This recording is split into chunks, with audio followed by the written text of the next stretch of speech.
Buonasera, grazie per questo invito. È un grande onore essere qui a ricordare Faber.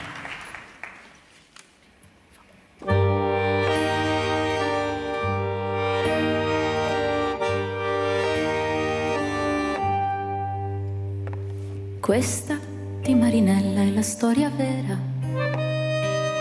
che scivolò nel fiume a primavera, ma il vento che la vide così bella dal fiume la portò sopra una stella.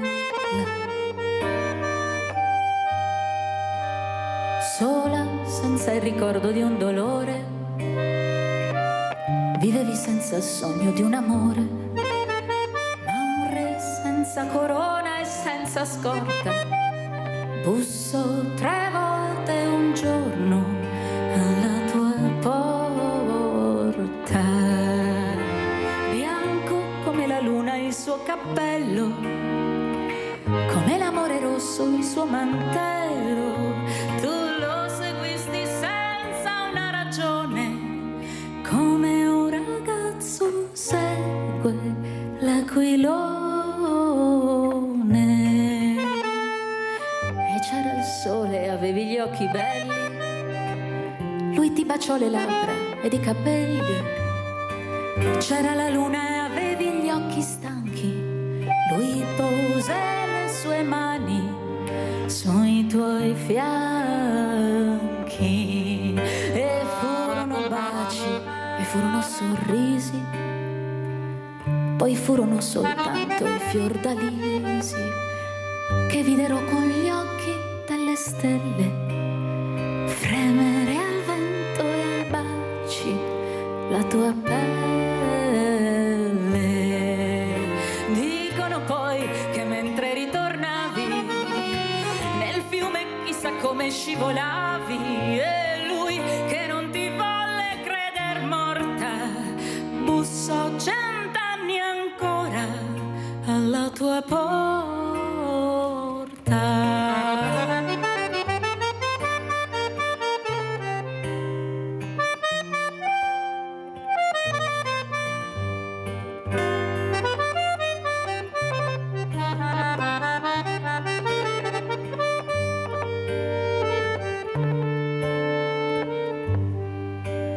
Questa è la tua canzone, Marinella, che sei volata in cielo su una stella, e come tutte le più belle cose vivesti solo un giorno come le rose.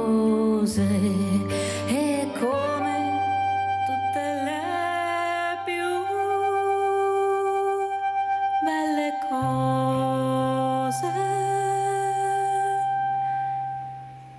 vivesti solo un giorno come le rose.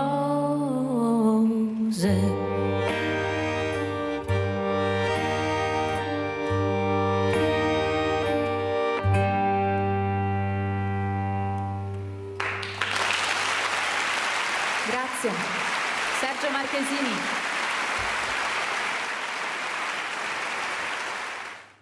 E questa bellissima reinterpretazione della canzone Marinella di Fabrizio De André, eseguita, cantata e suonata da Erika Boschiero e Sergio Marchesin, la dedico soprattutto a Roberta Beolchi, che è collegata con noi da Roma, che è presidente EDELA, Associazione a Sostegno degli Orfani di Femminicidio. Perciò, Presidente, la dedico a lei, a tutto quello che lei rappresenta, a questi orfani, a queste orfane che non rivedranno di più le loro mamme, perché qualcuno ha deciso che non valeva la pena che vivessero, anzi se le sono tenute proprio tutte quante per loro, se le portano con loro, e questi ragazzi, queste famiglie sono senza questa figura fondamentale, importante per la crescita dei figli, per il sostegno della famiglia. e questa è una cosa gravissima. Perciò, Presidente Beolchi, gliela dedico veramente con tutto il cuore, anche perché Erika Boschiero è stata dal Papa sabato. Spero porti fortuna a voi, che ci siano delle leggi che vi tutelino di più, perché è inutile fare le leggi se poi non si applicano o solo interpretazione, e poi continuiamo a vedere i numeri di femminicidi che aumentano. Grazie Presidente Roberta Beolchi di essere qui con noi. Saluto anche il dottor Giorgio Pavan, direttore ISRA, Treviso e non solo, perché si occupa anche del GRIS di Mogliano, chi ne ha più ne metta, per far capire l'importanza di avere ospiti sensibili che stanno cercando di dare il là al territorio con cose importanti, non con cose inutili, con uno spreco di denaro spaventoso, ma con cose utili a questa popolazione che sta invecchiando da nord a sud, a est a ovest, nell'indifferenza totale della politica. Hanno tagliato proprio là, non costruiscono le cose che dovrebbero costruire, queste residenze per queste diversamente giovani, che il dottor Pavan chiama anziani, la Mirella invece diversamente giovani, che avrebbero il diritto di fare questo ultimo percorso, non si sa fino a quanto, nella maniera più bella, più tranquilla, più coerente con tutto quello che li circonda, con l'ambiente. E invece purtroppo, se non ci fossero queste figure, non è che ce ne siano tante, per quello li invito, e quelle che invito vanno la pena di essere ascoltate. Allora inizierei proprio da lei, dottor Pavan. Com'è la situazione dopo aver sentito le mie parole? Tanti mi dicono: Madonna, ma te sei una pessimista. No, è che tocco con mano tutti i giorni, perciò come faccio a essere ottimista quando tutti i giorni mi scontro con queste realtà? Prego, dottor Pavan. Beh, intanto un primo accenno alla cultura maschilista che crea questa condizione di subalternità e di violenza nei confronti delle donne, perché qualche volta i maschi non hanno strumenti intellettuali ed emotivi per gestire le loro frustrazioni. È un problema che viene scaricato sulle donne, sulle mogli, ma è un problema profondo all'interno del maschio, insomma. Quindi questa c'è una responsabilità educativa, c'è una responsabilità anche legislativa, perché è anche nel nostro caso, da me, insomma, lavorano circa 1000 persone. E di queste 1000 persone 800 sono donne, e quindi noi in modo molto leggero, per non essere invasivi, teniamo sotto controllo chi dice di prendere troppi spigoli a casa, sulla cucina, sulle scale, no? Che magari ha qualche... Però è anche vero che quando scopriamo qualcosa diventa difficile poter dare una mano, perché le persone che sono come dire sotto ricatto, diciamo così, del marito, del compagno, hanno paura oppure hanno dei figli e quindi non sanno cosa fare. Allora, da questo punto di vista, visto che il fenomeno è in aumento, io credo che la norma dovrebbe aiutare, gli investimenti dovrebbero aiutare per rendere più effettivo e più indipendente la possibilità, cioè che queste donne possano emanciparsi, perché si dice denunciare, ma dopo che denunci deve esserci un seguito, perché una persona non può tornare a casa in tranquillità. Quindi questo è un gravissimo problema, e lo dico perché per noi il primo, è vero che noi ospitiamo persone anziane e cerchiamo di fare in modo, anche quando stanno male, di farle vivere nel modo migliore possibile, però è anche vero che da noi le persone assistite vivono bene solo se chi lavora vive bene. Non si può lavorare nell'assistenza se stai male, perché se stai male a casa vai al lavoro e al posto di lavorare bene ti sfoghi delle tue disgrazie, e questo non va bene. Allora, prenderci cura delle nostre lavoratrici è un obbligo civile, morale, ma direi anche proprio di datore di lavoro, per creare le condizioni affinché vengano curati gli anziani che vengono affidati alle loro mani e alle loro cuori, ma vengono anche curati, diciamo, nelle relazioni di vicinanza tra colleghi, per cercare di, come dire, di tirar sulla testa a chi fa peggio, insomma. Ecco, questo è un messaggio importante che noi dobbiamo dare, e se si fa rete e c'è solidarietà, un passo in avanti assieme possiamo farlo. Allora, dottor Pavan, lei è tanti anni che si occupa di queste strutture fondamentali, specialmente qui nel nostro territorio. Secondo lei, perché la politica, anche quella nostra, quella che ci riguarda, che vuol dire il sindaco, la giunta, gli assessorati al sociale, è così lontana dalla realtà nella quale si vive? Perché io sento che quando si intervistano questi sindaci, questi assessori al sociale, hanno sempre la risposta pronta e dicono che fanno il possibile. Ma cosa vuol dire fare il possibile se poi queste persone diversamente giovani chiamano Sveglia Veneti, chiamano la Mirella 24 ore su 24, anzi devo anche cambiare il numero perché veramente non riesco più a gestire questa situazione, perché non sanno dove andare. Queste donne che si rivolgono alla sottoscritta e a quello che rappresentano, perché come dice lei ci sono le panchine, ma se non ho il dopo panchina cosa faccio? Guardo la panchina e dove vado? Ho un lavoro, ma non mi permette di uscire da casa con i miei figli e trovare una soluzione, perché i soldi non bastano. Ho un lavoro, però ho la famiglia che mi preme, che mi dice non fare, non denunciare, porta pazienza, cosa vuoi che sia, perché qui abbiamo il profondo sud, lo dico, ma siamo anche nel profondo nord, ve lo dico io, la paura del vicino, la paura dell'insegnante a scuola che sappia cosa succede all'interno di queste famiglie che all'esterno qualcuno vede come il mulino bianco. Perfetto, quando io vedo tutto perfetto prendo paura, ecco, preferisco vedere imperfetto che perfetto.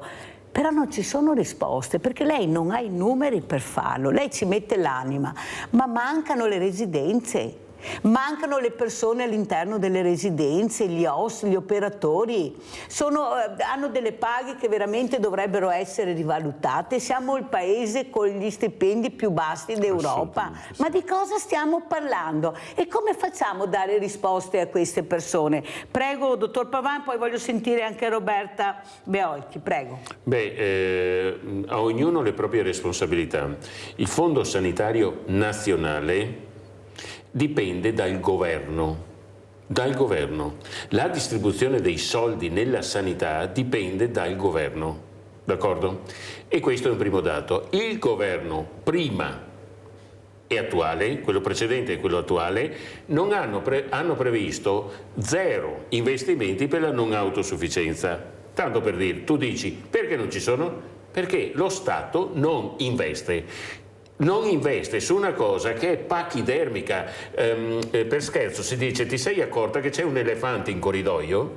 È un elefante, cioè non passi. Il tema dell'invecchiamento è enorme, è così enorme che noi siamo il primo paese in Europa per invecchiamento e il primo paese in Europa per denatalità. Il primo, non il terzo, il quinto, il primo. Il 47% delle persone sopra i 75 anni nella provincia di Treviso abita da solo. Abbiamo masse di ottantenni, novantenni, 95enni, centenari che abitano a casa da soli. E ora il primo dato è: perché non esiste un investimento sulla non autosufficienza in Italia, visto che siamo il primo paese in Europa per non autosufficienza? Il secondo è: perché non esiste un ministero degli anziani e della non autosufficienza quando è così grande?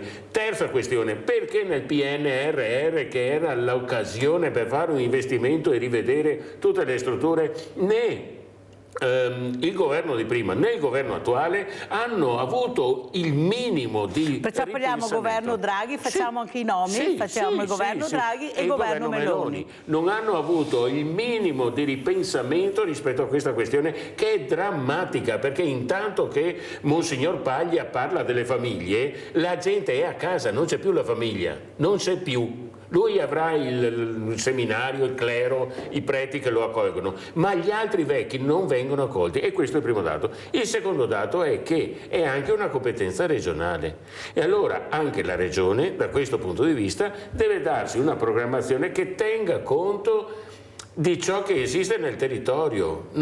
Cioè, voglio dire, è tempo non di cambiamento, è tempo di rivoluzione, perché i numeri lo chiedono. Allora, se non ci si accorge di questo, andiamo a sbattere contro il muro e ci facciamo tutti male. Questa è la situazione drammatica. Poi tu hai accennato al tema dei lavoratori della cura. Prendono pochi soldi, sono dal punto di vista sociale dei derelitti, d'accordo? Perché se tu vai in ospedale sei osannato, mi sembra di parlare al tema dei tempi del Covid.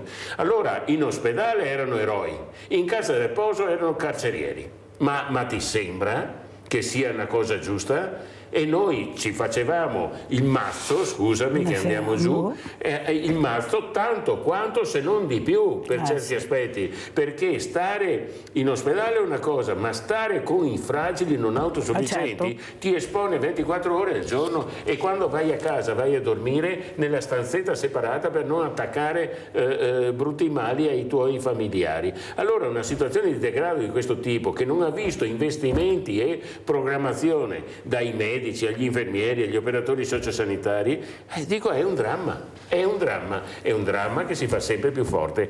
Dico, manca tanto, svegliamoci e partiamo. E partiamo. Allora, Roberta Beolchi, come commenta le parole del dottor Pavan? Perché poi si rimbalzano, ecco, anche di quello che si occupa lei, di queste strutture che mancano per queste persone, ecco, queste famiglie che veramente devono rivedere tutto il loro percorso di vita, cambiare, ecco, questi ragazzi, questi figli, tante panchine, ma se non c'è il dopo panchina, io sa cosa le dico, Presidente, che ne ho 2 scatole di panchine, non ne posso più, ormai sono di tutti i colori, che facciamo anche una confusione, non capisco mai quella che mi è più vicina. Ma invece di fare panchine, perché non pensiamo veramente di realizzare quello che serve? Voi sapete, come lo sa il dottor Pavan, lo sa lei, di cosa hanno bisogno queste famiglie. Prego, Presidente Beolchi. Buongiorno innanzitutto e grazie per questa possibilità importante, perché comunicare e sensibilizzare per noi che siamo tutti i giorni in prima linea è essenziale. Allora, il discorso chiaramente è estremamente complesso e va sviscerato sotto tantissime forme. Sono d'accordo con lei che le panchine rosse non hanno importanza quanto dovrebbero avere se non lavoriamo tutti insieme in rete per la prevenzione. Perché la prevenzione su questi drammi che io poi vedo tutti i giorni e affronto insieme alle donne e soprattutto l'esercito di orfani di femminicidio che rappresento, è essenziale, perché è inutile ormai risottolineare che gli uomini per numero sono gli autori di questi crimini, e quindi veniamo da una realtà come molti definita patriarcale, con problematiche, problemi di famiglia, problemi psicologici anche non affrontati magari in tenera età, che si riflettono tutti poi a seconda delle famiglie e dei casi in drammi come quelli che affrontiamo. Io sono dell'idea che e mi auguro che dopo queste ultime elezioni possiamo finalmente scendere in campo come Dela a suggerire finalmente alle istituzioni cosa c'è da modificare e cosa ancora proprio da realizzare per queste problematiche. Io sono dell'idea che quando una donna faticosamente riusciamo a farla denunziare, e non basta solo quello, ho comunicato che bisogna intervenire sugli uomini in via preventiva e in via educativa, non in via punitiva. Solo lì può avvenire la rieducazione, collocarli in strutture come esistono per le donne, case di protezione e famiglia, trasformarle invece in case di educazione per gli uomini, perché solo con degli esperti si può poi, con delle serie concrete linee guida, poter gestire la problematica in via educativa.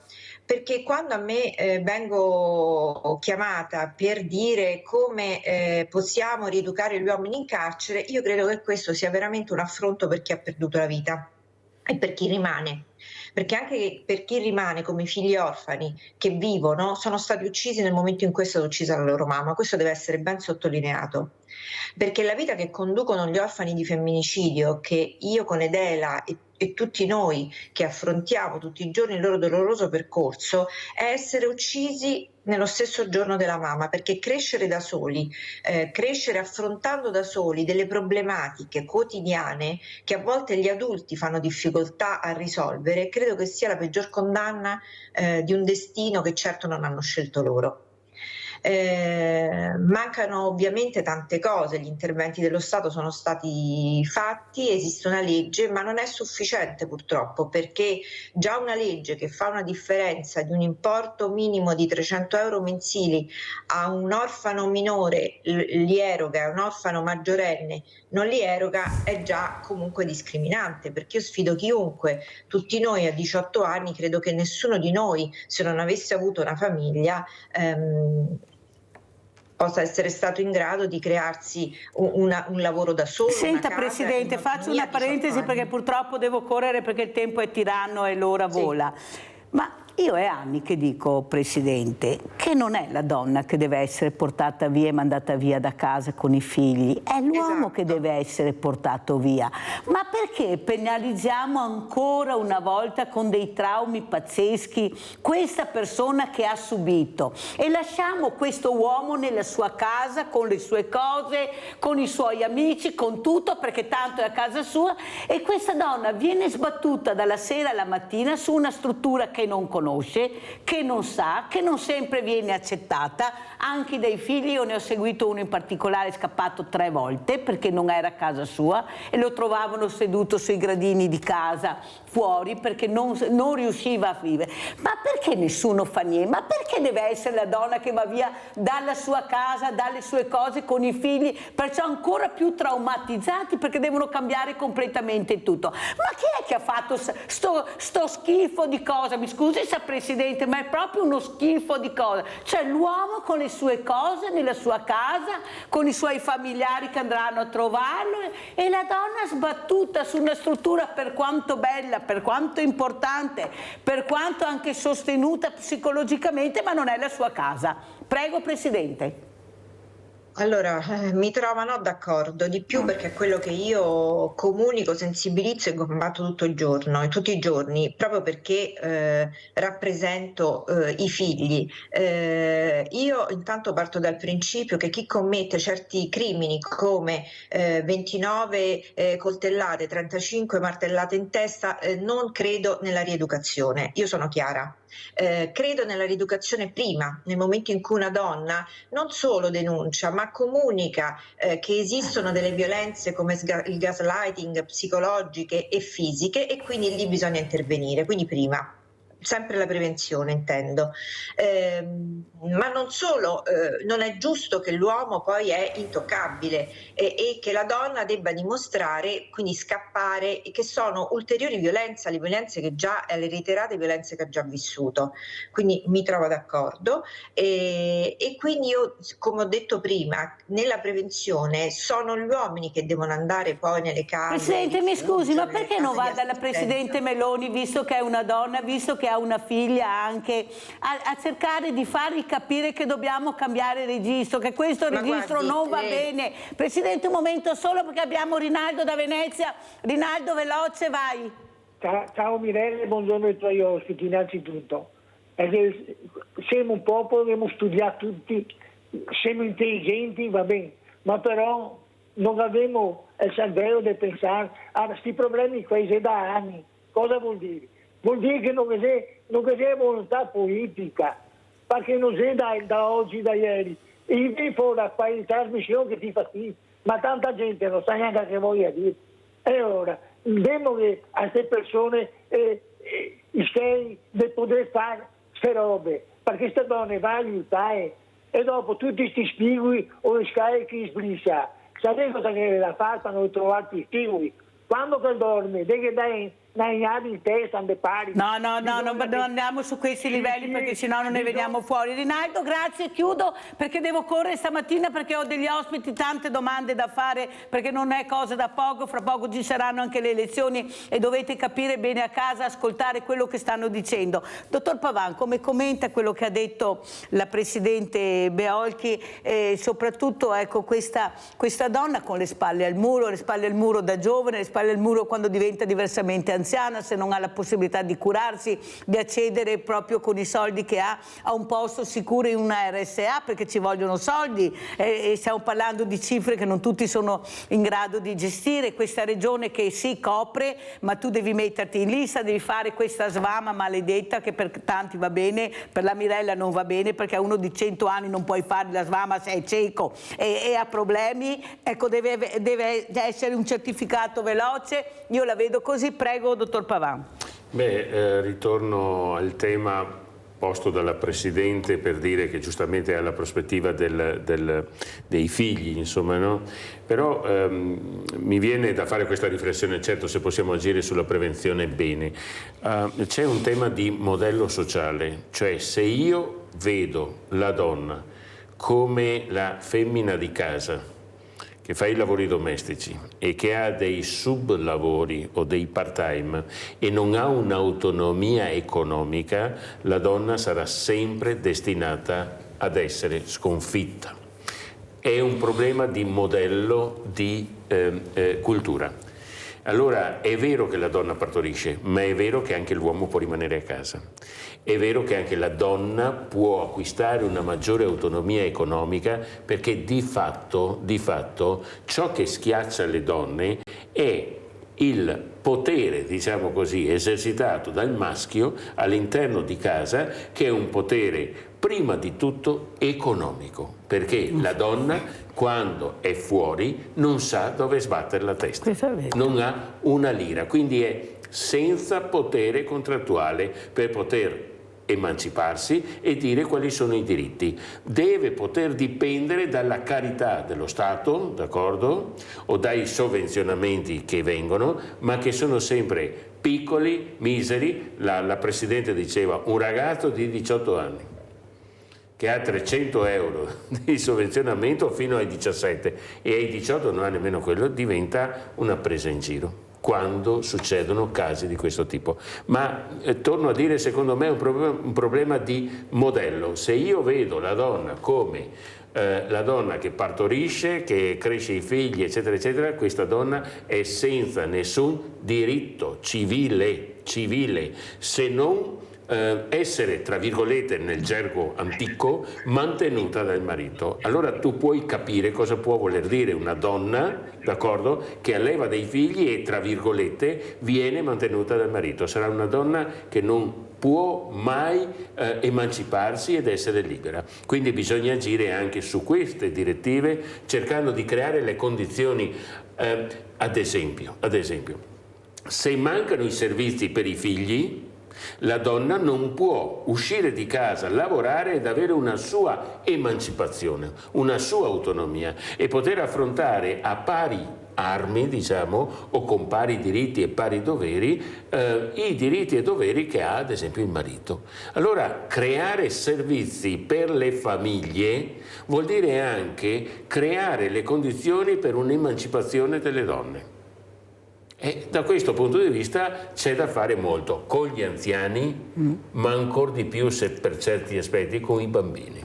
Allora, lei sa, dottor Pavan, il mio sogno nel cassetto in parte non è che sia un sogno irrealizzabile, perché c'è in altre realtà europee di fare gli asili all'interno delle RSA, dove c'è la possibilità di gestire questi bambini e questi anziani, perché uno ha bisogno dell'altro, si cresce col nonno e il nonno cresce col bambino, ed è un modo anche per gestire questa famiglia che non riesce a sbarcare il lunario, perché gli asili sono pochi, sono costosissimi, ma perché dobbiamo sempre pagare tutto invece di cercare di dare la possibilità a tutti assieme di avere anche dei costi, ma di costi molto relativi, ecco, proprio la necessità di far pagare qualcosa e di mettere assieme queste due realtà. perché in altri paesi lo hanno fatto e qui da noi si fa fatica a capire l'importanza? Io quando le ho accennato a Villa Franchetti è perché il mio sogno è quello perché abbiamo gli spazi, manca il personale, eccolo là, mancano i fondi, però per il ponte di Messina li trovano i fondi, è una struttura. Spero francamente di no. Ma almeno adesso quello che, senza chiederci niente, sì, perché non ci hanno chiesto, come ci paghiamo noi. È una follia. Comunque quello è quello che si sente. E per la pista da bob si trovano i fondi, per la terza corsia si trovano i fondi e sono strutture non essenziali in questo momento. Ma perché non si trovano per dare risposte a queste famiglie, a queste non parliamo di numeri o di cemento, parliamo di umano, della persona umana. Perché non si trovano, non si vogliono trovare? Ma perché non fanno un referendum e ci chiedono a noi, invece di andare a fare il referendum per le trivelle che non sapevamo neanche cos'era, di cosa hai bisogno secondo te nel tuo paese, cosa vorresti? Perché poi questi politicanti che andranno anche a casa, molti spero, i danni che fanno ce li troviamo noi e li paghiamo noi, perché loro vanno da un'altra parte, magari anche premiati, e noi ci ritroviamo con questi danni, con questo debito pubblico che diventa sempre più grande. Cosa ne pensa, Presidente? Perché non si pensa invece alla qualità della vita delle persone, questi giovani che stanno impazzendo, i suicidi non ne contiamo, è pazzesco questo. Prego, Presidente. Basti pensare, ritornando al problema del femminicidio, che i figli non hanno un supporto economico dallo Stato, se non questo appunto per i minori, ci rendiamo conto di una grande ingiustizia e di quanto certi temi ancora sono molto latenti, perché comunque, ripeto, io ho proposto che nel momento in cui avviene un femminicidio e la donna è madre, che lo Stato debba, io credo in una civiltà e in una società democratica come la nostra, dovrebbe arrivare il giorno successivo sulla famiglia che prenderà a cura questi figli un importo che almeno consenta una normalità, cosa che di normale nella vita di questi figli non c'è più nulla, però almeno una quotidianità di quella di non avere il pensiero di come farli vivere, mangiare, lo sport, la scuola, credo sia doveroso poter mettere a disposizione e purtroppo questo ancora non c'è. Mi auguro che dopo giugno ci sia appunto l'intervento, come abbiamo già precedentemente parlato, sul tavolo appunto delle istituzioni, per dire cosa veramente manca poi per questi figli, per quello che riguarda gli orfani di femminicidio. Io sono dell'idea che comunque nel 2024 gli interventi sono ancora molto limitati. Se noi pensiamo che io ho avuto casi e non chissà quanti anni fa, proprio nello scorso anno, che quando è uscito l'uomo autore di crimini dal carcere, i figli orfani che erano nella casa di proprietà intestata al padre e alla madre sono dovuti andare via, ecco, diciamo che si accappona la pelle, perché mi sembra che vengano più tutelati loro che chi rimane e chi ha subito, dalla donna ai figli. Se pensiamo che gli uomini arrivano in carcere e la prima figura che incontrano è lo psicologo e noi dobbiamo inventarci progetti per aumentare le ore di sostegno per i figli e per le famiglie affidatarie, per pagare gli psicologi, sono contraddizioni che fanno male, perché mi sembra che le tutele virino più su una certa linea. Il dottor Pavan diceva che è paradossale quello che sta raccontando, Presidente, una cosa da non credere. Purtroppo è realtà. Magari fosse paradossale, purtroppo è realtà.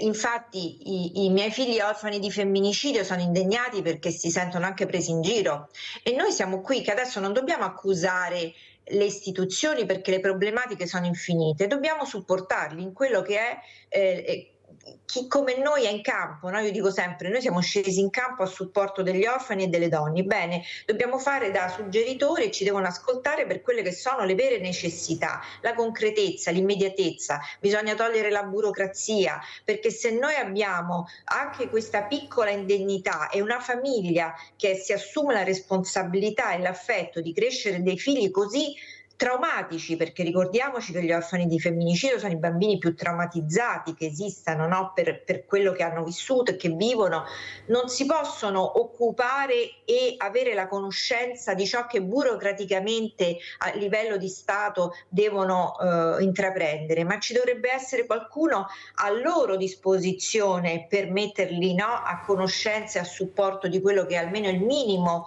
di quello che lo Stato può in questo momento fare. Molto chiara, Presidente, devo chiudere perché devo dare assolutamente in pubblicità, ma poi ritorneremo. Pubblicità.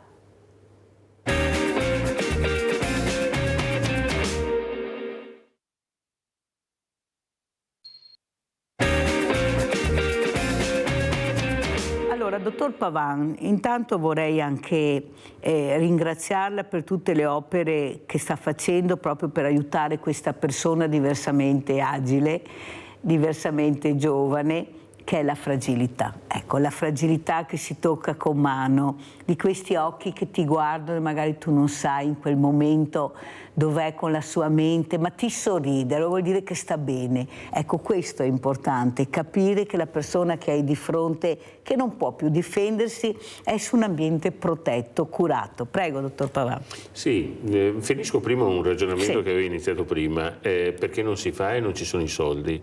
La prima cosa è perché siamo i più grandi evasori del mondo. Noi siamo dei grandi evasori. L'altro giorno ho letto un articolo dove si diceva che Cavallino Treporti ha superato Rimini come prima spiaggia in Italia. Bene, lo stesso giorno in un'altra pagina del giornale c'era la graduatoria delle denunce dei redditi dei comuni della provincia di Venezia. Sai qual è l'ultimo comune per denuncia dei redditi della provincia di Venezia? Cavallino Treporti. Certo. Vuoi sapere il penultimo? Eraclea. Vuoi sapere il terzultimo? Caorle. Allora io credo che tu dovresti fare una colletta, indire una colletta per aiutare il litorale, a tirarsi un po' su, perché se sono così poveri, i poveri vanno aiutati. Questa è la prima cosa. Evasione fiscale a go-go. La seconda cosa è, se raccogli i soldi devi avere il senso delle priorità. Tu hai parlato di Bob, di strade, eccetera. Bisogna avere il senso delle priorità. Cosa serve alla gente? È vero che serve skei fa skei, d'accordo?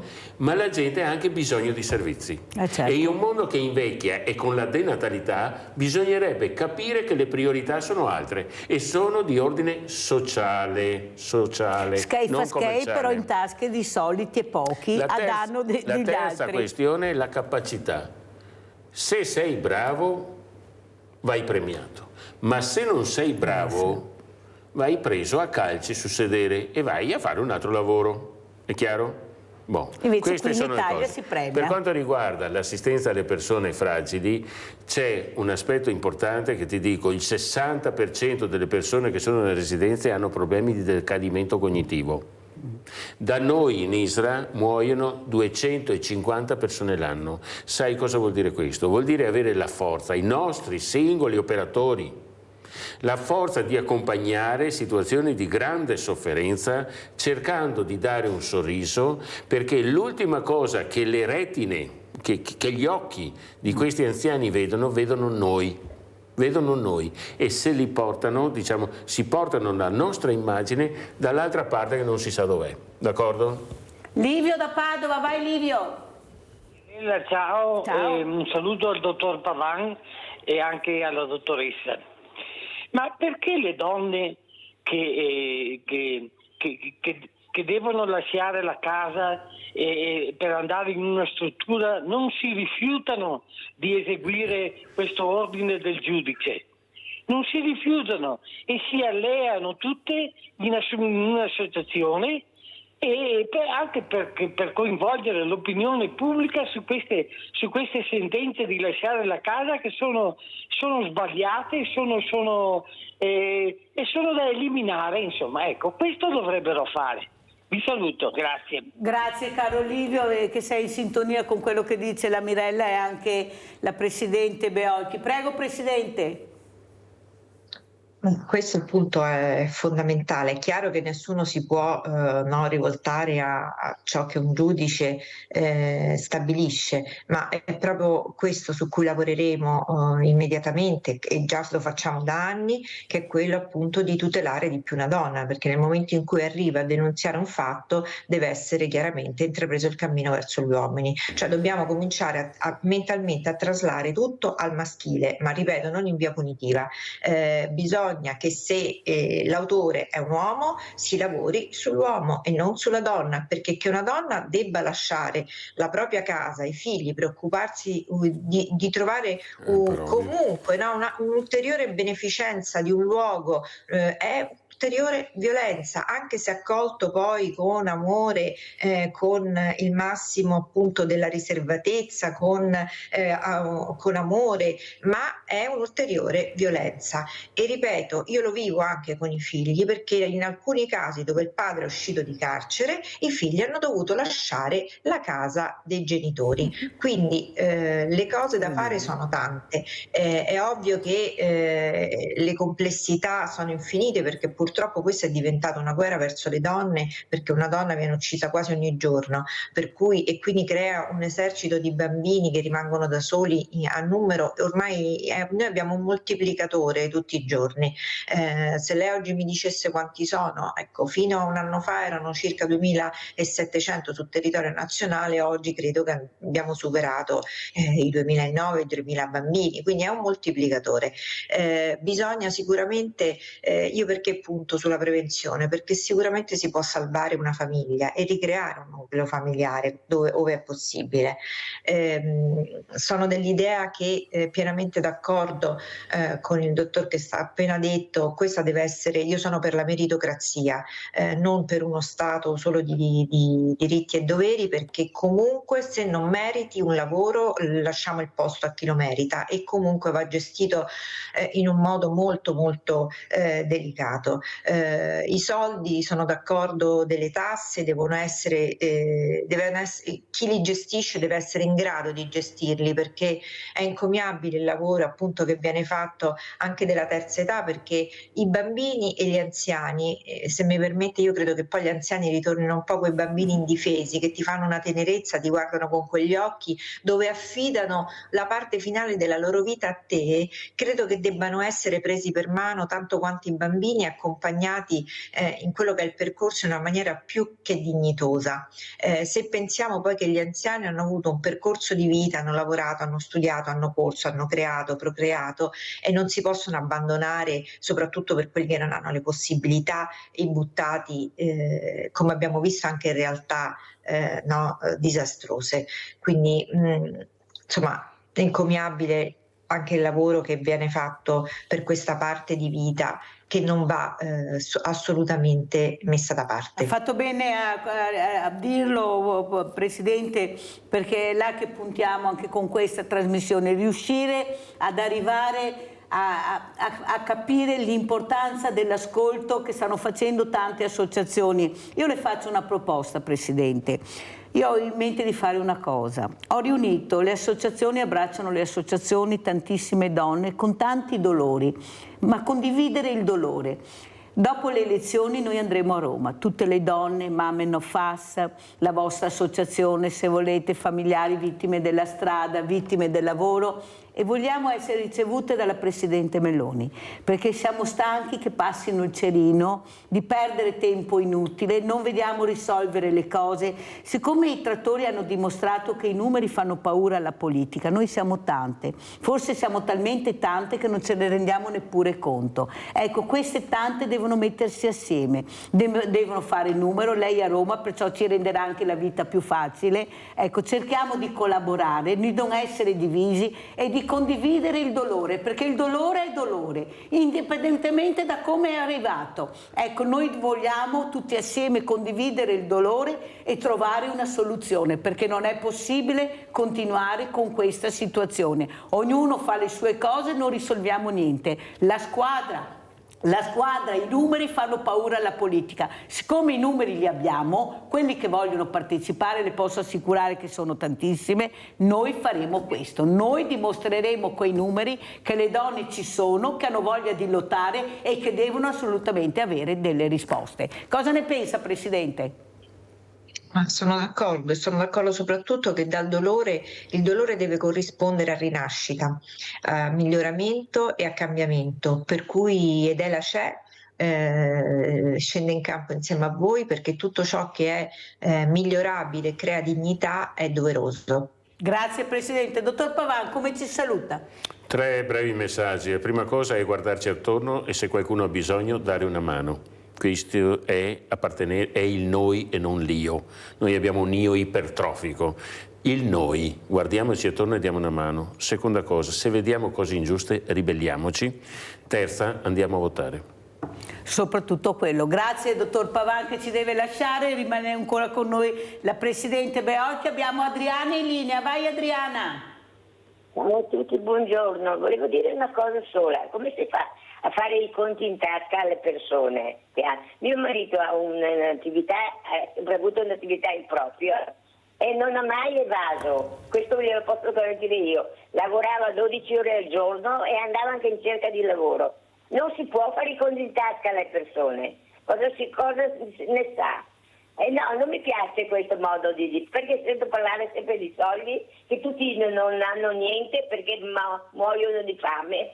Guardi, qui io abito nel Montello, se si va in un ristorante al sabato o la domenica, magari per bere un caffè o anche per mangiare, non si trova posto.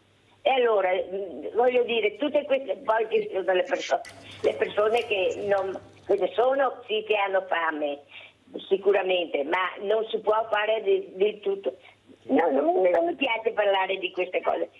Si parla solo di soldi. Allora Adriano, mi fa piacere che tu riesci a vedere quelli che vanno al ristorante, invece vedo quelli che non vanno al ristorante, li vedo anche tutti i mercoledì, hai capito? Perciò Adriana sono 2 angolazioni completamente diverse tra la mia e la tua. Ecco, il problema è che vedi quello che vuoi vedere, non vedi quello che non puoi vedere perché non riesci a vederli. Detto questo, io vorrei vedere, vediamo se il dottor Pavan riesce a stare qua altri 2 minuti, ospitalità anziani studenti. Andiamo a sentire? Andiamo a vedere il servizio, andiamo a Padova.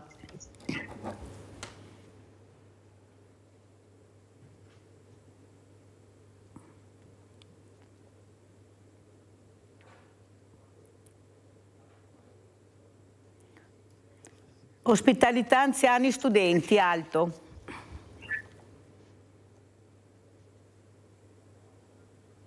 Adesso vediamo che stanno cercando il servizio perché è molto importante far capire che anche questi giovani avrebbero piacere di essere ospitati da questi anziani, da queste persone diversamente giovani, anche perché c'è un problema per loro di trovare casa, però non si fa abbastanza, non si conosce abbastanza. Vediamo se parte questo servizio.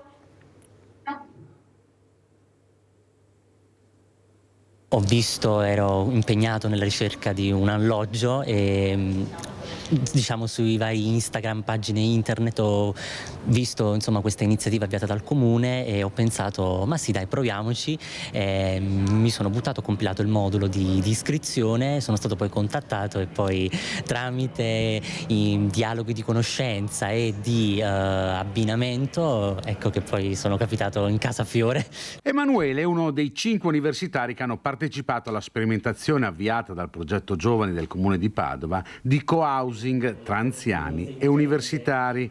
Al suo fianco Gianfranca, la padovana, che lo ha ospitato e che da subito ha messo delle regole chiare. Lei è una che è molto paziente, che ascolta molto. Mamma mia, che bella. Beh, guarda, allora quello che ha detto Lele era importante che ci fosse, per cui anche, come lui ha detto, regole. Io lo chiamo addirittura un protocollo che a casa mia c'è sempre stato da quando ho ospiti, che facilita molto l'inizio e anche la conduzione della convivenza. Un'esperienza che vuole andare oltre alla semplice necessità di trovare una casa. Vengono a stare da soli, si devono anche un po' arrangiare, anche se magari io sono anche, diciamo, una proto mamma, ecco, che si adopera anche volentieri volentieri a un rapporto così di relazione amicale, noi parliamo moltissimo, perdiamo molto tempo a chiacchierare, a volte dico basta, madonna sono già le 4, andiamo via, ecco, per dire il piacere reciproco proprio di incontrarci. Un esperimento che ha fatto incrociare esigenze e generazioni diverse. È nato in seno al progetto Giovani grazie all'impegno del consigliere Pietro Bean, che ha proprio voluto provare a mettere insieme il bisogno di casa e la necessità, diciamo, di dare spazi da parte di chi la casa ce l'ha. L'obiettivo è ora allargare la platea dei partecipanti.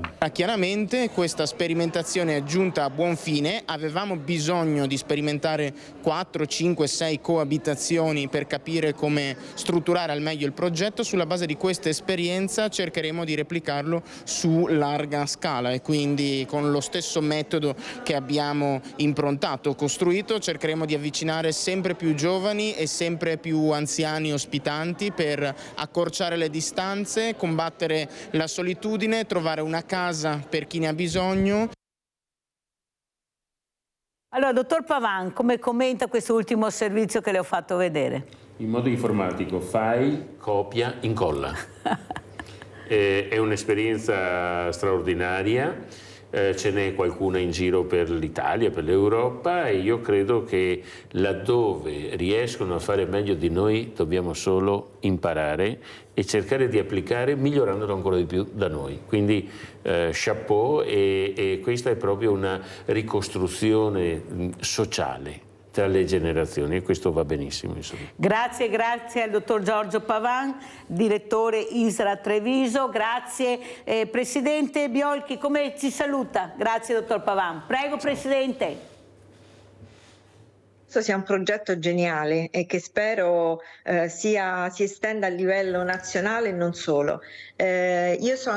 Concludo dicendo che dal dolore, come ho detto prima, dobbiamo rinascere e sono certo che questa volta le istituzioni ci ascolteranno di più perché i femminicidi e gli orfani sono diventati un dramma nel dramma, sono diventati una guerra, sono diventati dati che veramente spaventano qualunque tipo di realtà, e quindi credo che ora più che mai, uniti con le proprie esperienze, con le proprie realtà che tutti i giorni ce ne occupiamo, sicuramente ci sarà un cambiamento doveroso, come ripeto, degno di una realtà italiana come la nostra. Grazie a Roberta Beolchi, Presidente EDELA, Associazione a Sostegno degli Orfani di Femminicidio, di essere stata con noi. Ci sentiremo presto, Presidente, la ringrazio anche per il supporto che cercherà di dare a questa mia iniziativa con altre mamme, con altre donne, per cercare di essere ascoltate e finalmente, ecco, vedere realizzato qualcosa, perché noi non abbiamo più bisogno di bla bla bla, ma abbiamo bisogno di persone che agiscono sia da una parte che dall'altra a livello governativo. Grazie Presidente, buona giornata, pubblicità. Grazie.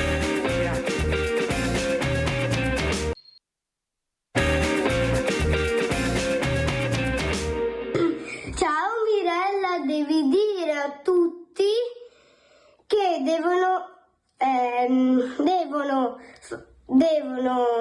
donare il sangue, soprattutto dite sì alla donazione di organi. Grazie Tommaso. Siccome non era riuscito a farsi sentire l'ultima volta che era stata qua la sua mamma, allora io ho reinvitato la sua mamma, che è collegata con noi. Eccola qua. Ciao Veronica. Buongiorno. Abbiamo Veronica Loschi collegata con noi, ecco, che ha fatto sentire Tommaso l'importanza della donazione, questo libricino, questo che hanno scritto assieme, l'unicorno, per far capire anche da piccoli, insegnare cosa vuol dire. Ecco, bravissima Veronica che lo fa vedere, l'abbiamo portato anche in studio. Ecco, questo libricino che fa capire l'importanza della donazione anche per i più piccini, libri è una cosa fondamentale, perché Veronica ha capito l'importanza della prevenzione fin da piccoli, conoscere. Saluto anche veramente grazie all'avvocato, al dottor Alessandro Rebonato, coordinatore presidenza regionale Auser Veneto. Mi fa piacere, dottor Rebonato, che sia qui. Non so se ha seguito qualcosa nella prima parte che avevamo l'ISRA di Treviso, ma non importa, perché io voglio capire come va e viene. Va e viene, adesso sistemiamo. Allora partirei proprio da Veronica Loschi. Allora Veronica, grazie intanto per questo video che hai fatto. Sei una mamma molto attenta, una famiglia molto attenta a quella che è veramente la prevenzione fin da piccoli negli asili, nelle scuole, con questi libricini, in maniera che man mano che crescono questi ragazzini, questi bambini capiscono l'importanza della donazione. Prego Veronica. Sì, perché grazie intanto Mirella per avermi richiamata. Ci tenevo appunto a fare un appello sulla donazione di sangue in questo periodo e di plasma soprattutto, perché c'è molta carenza e c'è molto bisogno di tutti quanti noi, e credo che iniziare sin da piccoli a spiegare l'importanza del dono sia fondamentale per crescere degli adulti consapevoli che appunto la donazione di sangue e di organi è importantissima, e soprattutto è sì un gesto per gli altri, però purtroppo non dimentichiamo che può servire anche a noi. Senti Veronica, secondo te culturalmente è vero, siamo partiti in ritardo, non siamo abituati, a molti fa ancora paura la parola donazione. Abbiamo sentito i numeri che hanno dato i miei ospiti, proprio sui numeri che abbiamo di persone veramente nel sud Italia che non riescono, centro Italia e sud Italia, a fare queste donazioni perché non ci credono, perché non ne vogliono sapere. Quanto è importante invece è fin da piccoli far conoscere, ecco, fare prevenzione, capire l'importanza delle donazioni, della donazione di sangue, di organi. Prego Veronica. Diciamo che sì, è importante informare, perché a mio avviso il problema è proprio lì, nel senso che molti adulti hanno informazioni sbagliate perché ricevute non da enti che sanno di cosa parlano, quindi c'è molta, passatemi il termine, ignoranza sulle informazioni che vengono date. Anche sulle donazioni di organi molte persone credono che gli organi vengano presi quando il paziente non è del tutto deceduto, cosa che ovviamente è illegale. Anche per quanto riguarda la donazione di midollo osseo, in molti hanno paura perché credono che possano rimanere tetraplegici. Quindi sono tutte informazioni sbagliate ricevute da enti che in realtà non hanno niente a che fare con questo tipo di donazioni. Senti Veronica, siccome magari il dottor Alessandro Rebonato non conosce la tua storia, in sintesi raccontiamo perché sei qui, chi sei, chi è Tommaso, al dottor Alessandro Rebonato. Prego Veronica. Certo, volentieri. Tommaso è nato 7 anni fa con una malattia rara al fegato che si chiama atresia delle vie biliari. Purtroppo a 51 giorni di vita ha subito un primo intervento che serve appunto ad aiutare per come si può dire, per far sì che la bile scorresse nel modo adeguato. Scusate, non sono un medico, quindi i termini non li so benissimo. Poi ha subito un ulteriore intervento quando aveva 6 mesi, si chiama intervento di Kasai, appunto per aiutare la bile a scorrere giusto ed evitare l'epatite.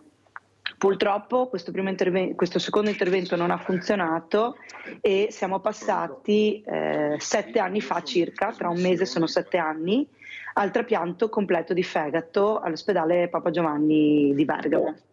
E da lì la nostra vita scorre un po' più serena, diciamo, tra sveglie di farmaci e paura sempre un po' in sondina. Però siamo qui, abbiamo voluto, io e mio marito, anziché fare una donazione semplice, diciamo, al Avis e a Aido, abbiamo deciso di utilizzare i soldi che volevamo dare in beneficenza per stampare questi libretti con l'aiuto di una tipografia di Treviso e li abbiamo venduti, ne abbiamo venduti circa 580.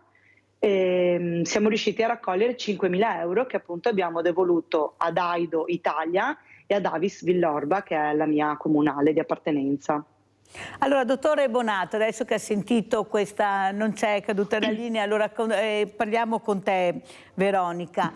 Ascolta, nelle scuole, ecco, quando tu hai cercato di far capire l'importanza anche di consegnare questi libricini, ma di far capire, di avere la sensibilità anche degli insegnanti di trasmettere, perché poi sono loro che devono gestire il tutto. Ecco, cosa hai capito? Cosa ti sei trovata? Perché parliamo di uomini e donne, ognuno con la propria sensibilità.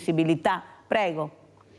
Sì, a me hanno chiamato 2 insegnanti, 2 maestre di scuola materna, e appunto di una sensibilità veramente toccante, e credo che un educatore debba avere questo tipo di empatia, ed è stato bellissimo perché i bambini ascoltavano attentissimi e facevano domande, e in tanti hanno voluto regalare un disegno per me e per Tommaso, quindi è stato veramente bello, e anche le insegnanti erano felicissime, e io sono stata doppiamente felice perché appunto abbiamo aiutato i bambini a sviluppare la sorta di empatia, perché comunque la storia dell'unicorno ho spiegato loro che è la storia del mio bambino, e quindi loro hanno empatizzato con il protagonista e hanno capito che è importante aiutare il prossimo,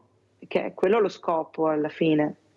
Lo scopo è quello, l'importante è anche iniziare da piccoli, perché non puoi pretendere, ecco, che a una certa età uno diventi donatore se non sa bene, c'è sempre questa paura, la paura, come hai detto te, che se non è ancora spiegata regna sovrana in molti di noi, questa è la verità, perché i numeri parlano chiaro, ma soprattutto la scuola, ecco, tu che l'hai frequentata, la materna, perché poi è là che inizi a intraprendere il primo percorso, ecco, cosa ti sentiresti di suggerire? Perché si fa abbastanza, oppure io devo essere fortunato o meno fortunato in base alla scuola e agli insegnanti che ho? Non è possibile pensare così, dovrebbe essere che io devo avere e sapere quello che mi aspetta di diritto, fare tutti assieme questi percorsi che sono fondamentali anche per il mio futuro. Prego, Veronica.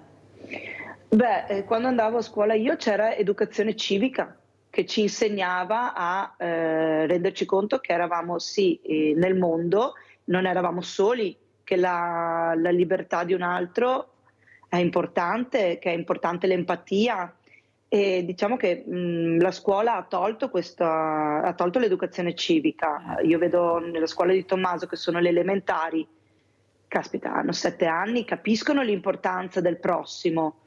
Quindi io sarei favorevole a questa cosa. Adesso metteranno anche l'affettività, si può parlare anche di donazione, di empatia, penso, a mio avviso. Cioè informare di più, dici ottimo. tu, Veronica, avere un'informazione anche più corretta, perché abbiamo anche delle persone esperte, cioè all'interno delle scuole abbiamo i psicologi, abbiamo delle persone che possono veramente accompagnare, come dice Veronica, in questa conoscenza del futuro e della vita umana. Allora andiamo a sentire cosa dice il dottor Casteller proprio in merito a giovani e anziani. Andiamo a sentire.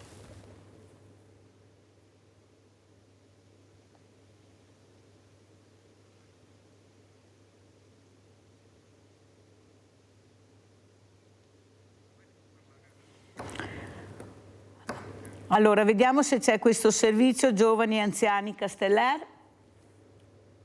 Adesso dovrebbe partire il video.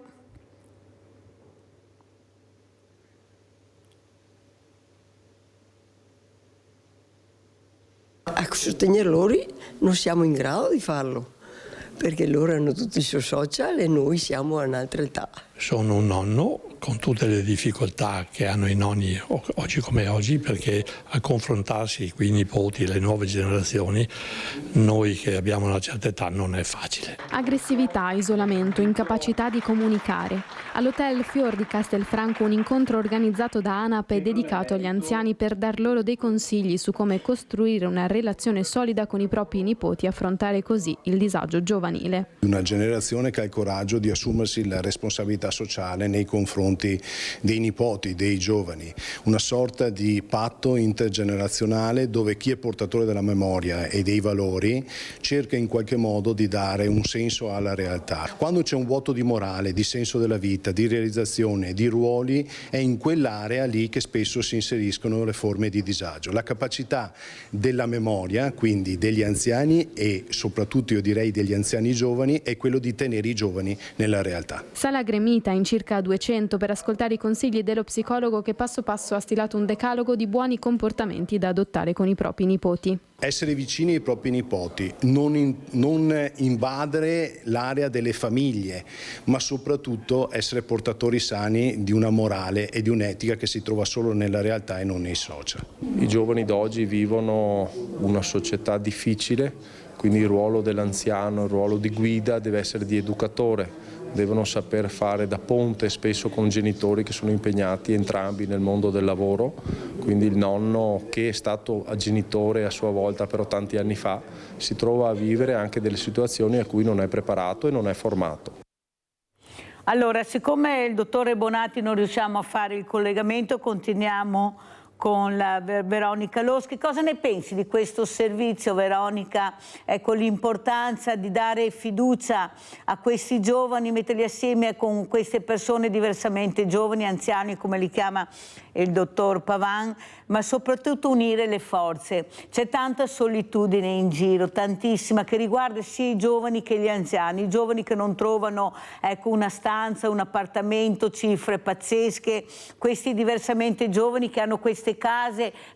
Io voglio anche sfatare, cioè non è che abbiamo i giovani, sono tutti delinquenti e spacciatori, cioè che noi abbiamo queste etichette qua. Avete visto, ecco, avete sentito dalle loro voci invece quante brave persone ci sono, sia giovani che meno giovani, mettere insieme queste forze. Forse manca questa informazione, ecco, chissà quanti non sanno neppure perché non si riesce. Io penso a quante persone che fanno questi lavori che dovrebbero fare questo, come è successo a Padova. Cosa ne pensi, Veronica?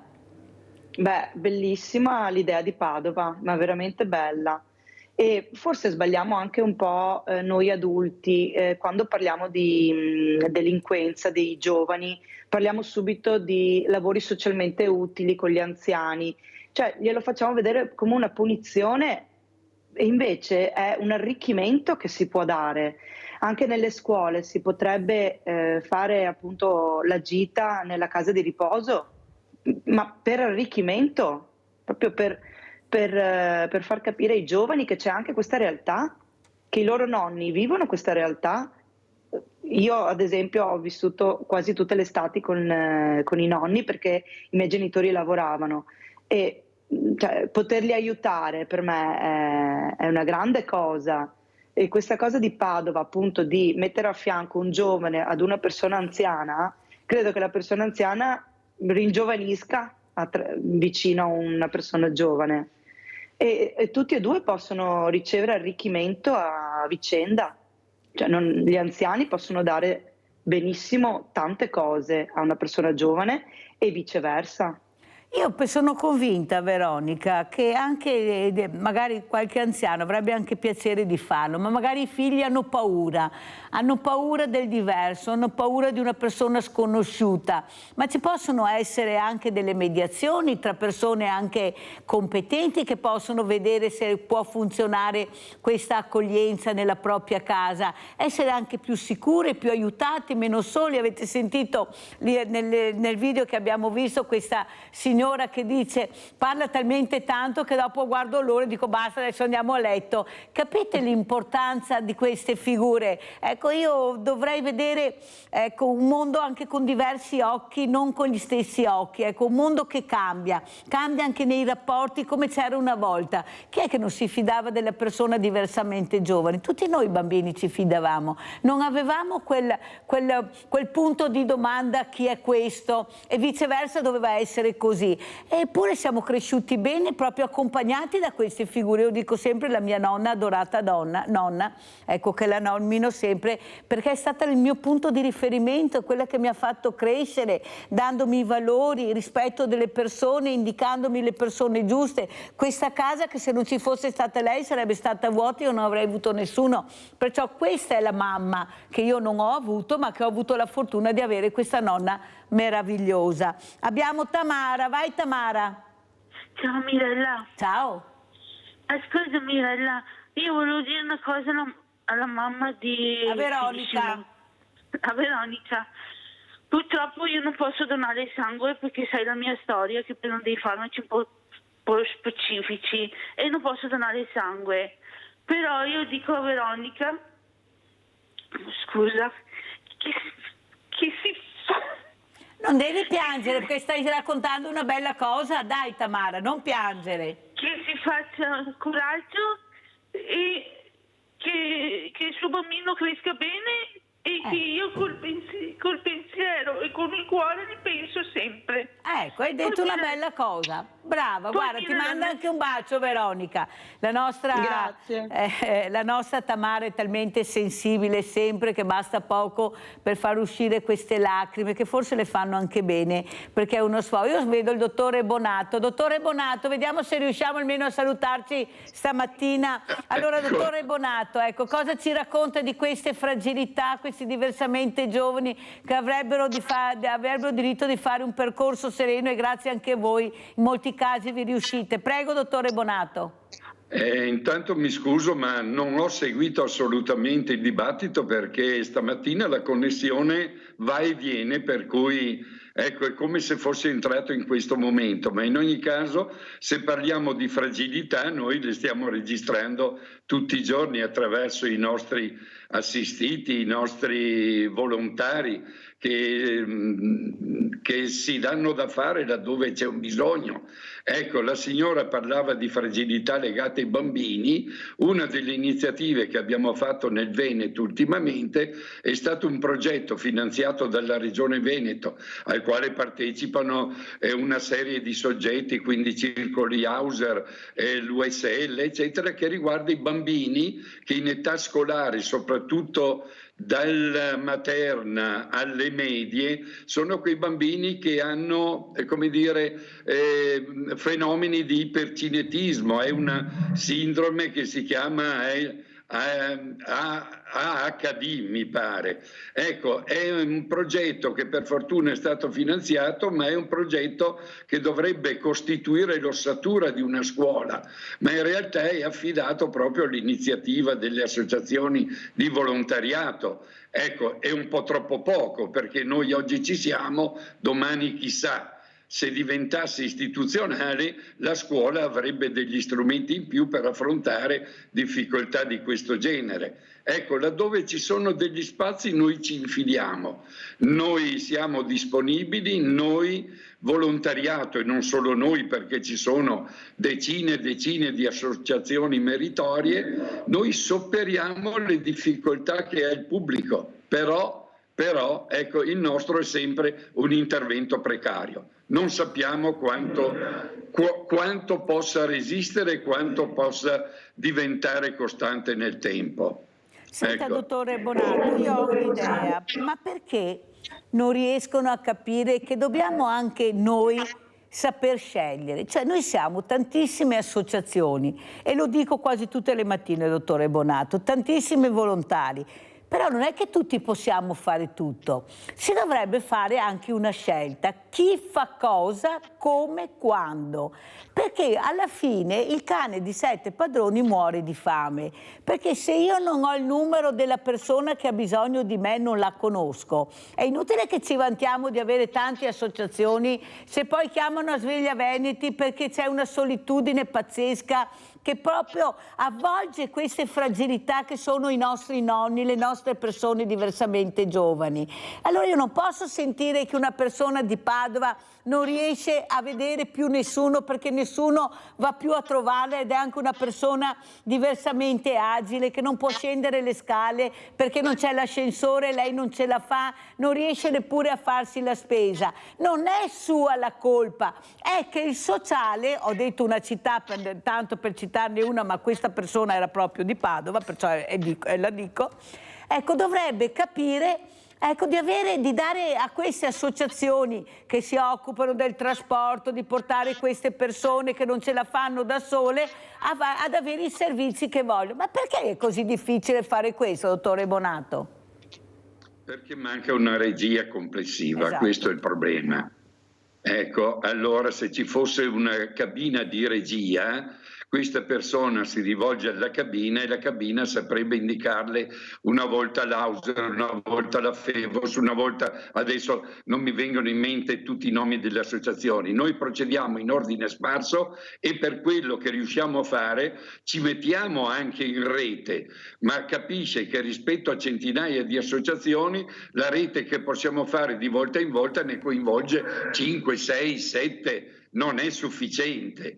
Noi, ripeto quello che dicevo prima, da soli, con tutta la buona volontà, se non c'è una regia istituzionale in questo momento, parlo proprio delle istituzioni, potrebbe essere il comune, potrebbe essere la regione, potrebbe essere comunque un'istituzione pubblica che mette in relazione le associazioni e i volontari del territorio.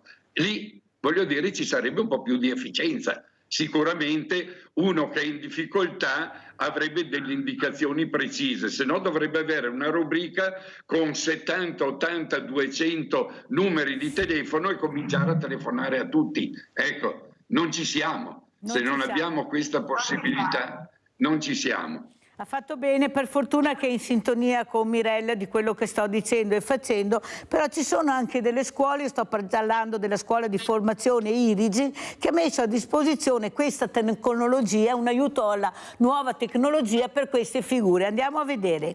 Irigi Anziani, aiuto tecnologia. E poi commentiamo col dottore Bonato.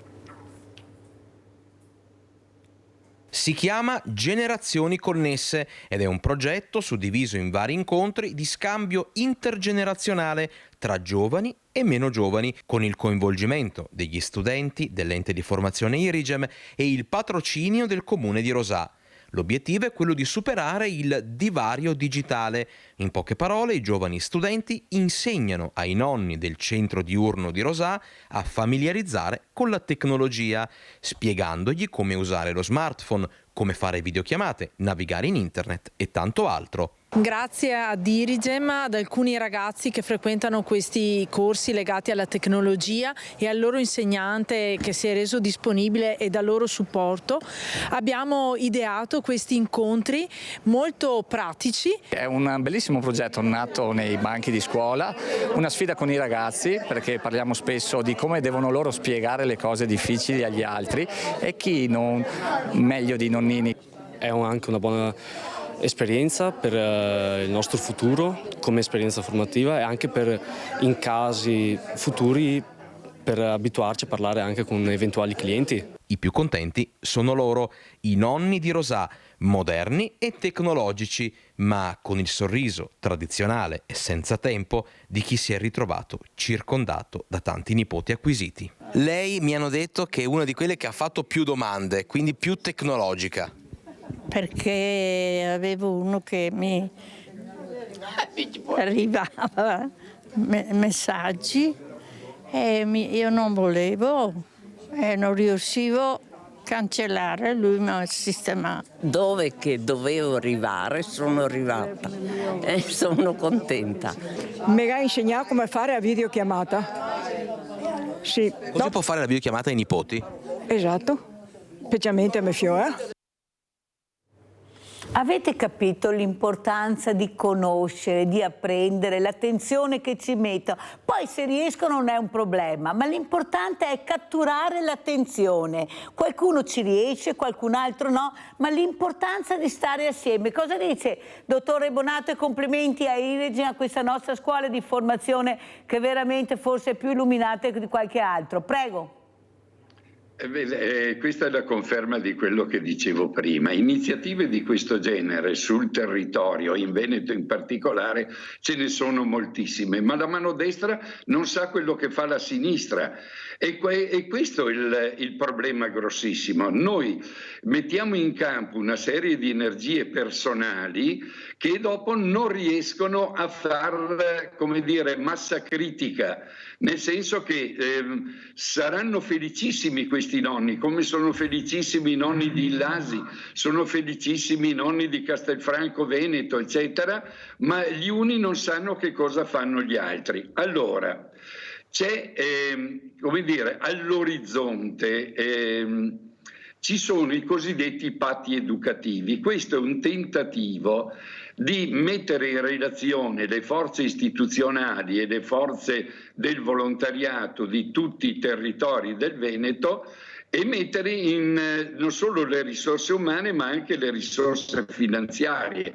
Cosa sono questi patti educativi? Sono strumenti che permettono alle scuole di mettere in campo la loro professionalità per le difficoltà di apprendimento, ma non solo le difficoltà di apprendimento dei bambini, anche le difficoltà di apprendimento degli adulti, perché l'analfabetismo informatico è una realtà. Noi adulti, noi vecchi, siamo una generazione che è stata tagliata fuori da questo nuovo linguaggio. È chiaro che il rapporto con i giovani che invece ci sono nati dentro procura benefici a tutti quanti, a loro perché fanno un'esperienza di tipo diverso e a noi perché impariamo delle cose dalle quali saremo tagliati fuori. Ecco, se siamo in grado di far funzionare questi patti educativi, magari con una convenzione con la direzione regionale per la quale e con la quale stiamo mettendoci in relazione, in contatto, in modo che tutte le scuole sappiano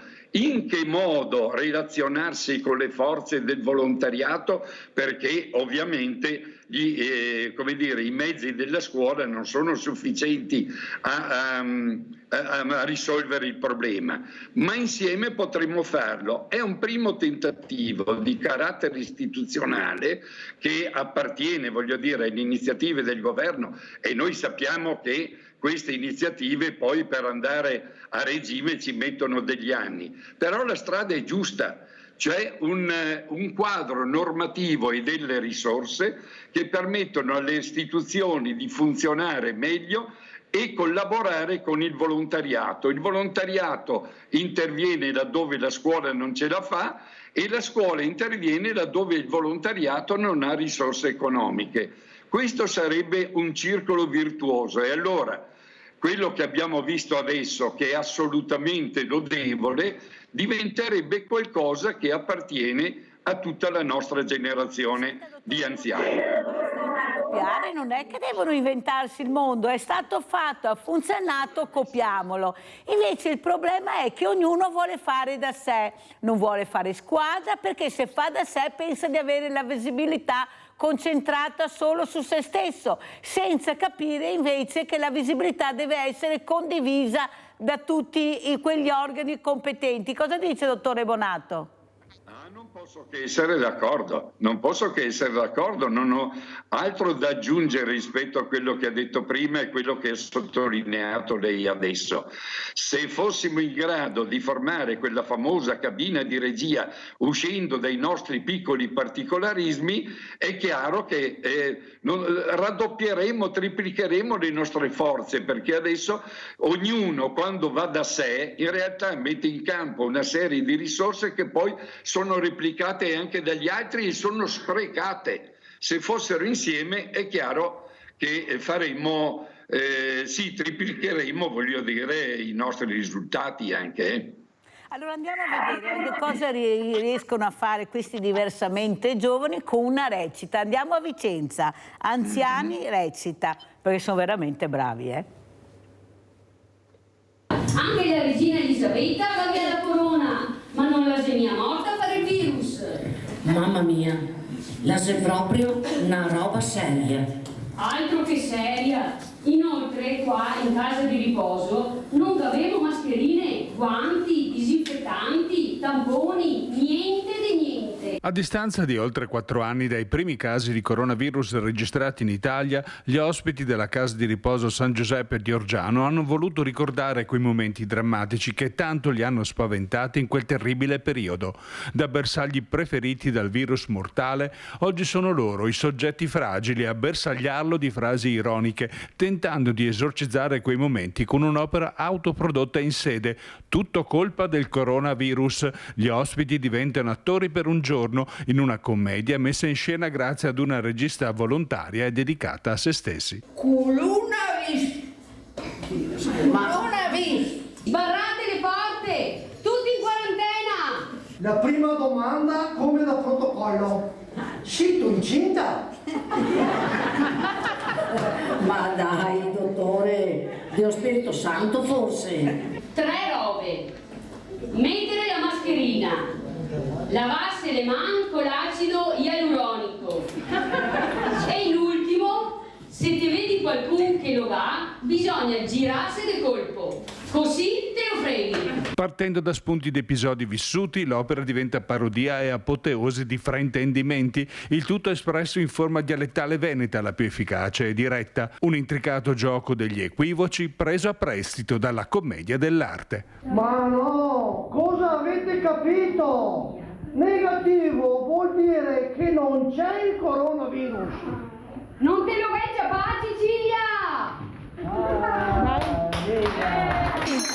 Peccatori, pentitevi dei vostri peccati. Guarda che stai in sta casa di riposo.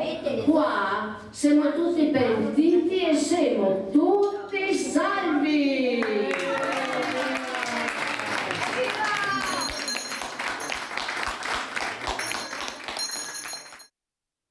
Queste figure, dottore Bonato, che ci mettono la faccia, che hanno voglia di esistere, di vivere, di fare qualcosa di diverso, che non si vergognano come quei genitori che ha raccontato il direttore della Fenice, che non vogliono farsi ritrarre mentre fanno i laboratori con i loro figli, questi diversamente giovani che invece hanno capito l'importanza di esserci, di vivere. Prego, dottore Bonato.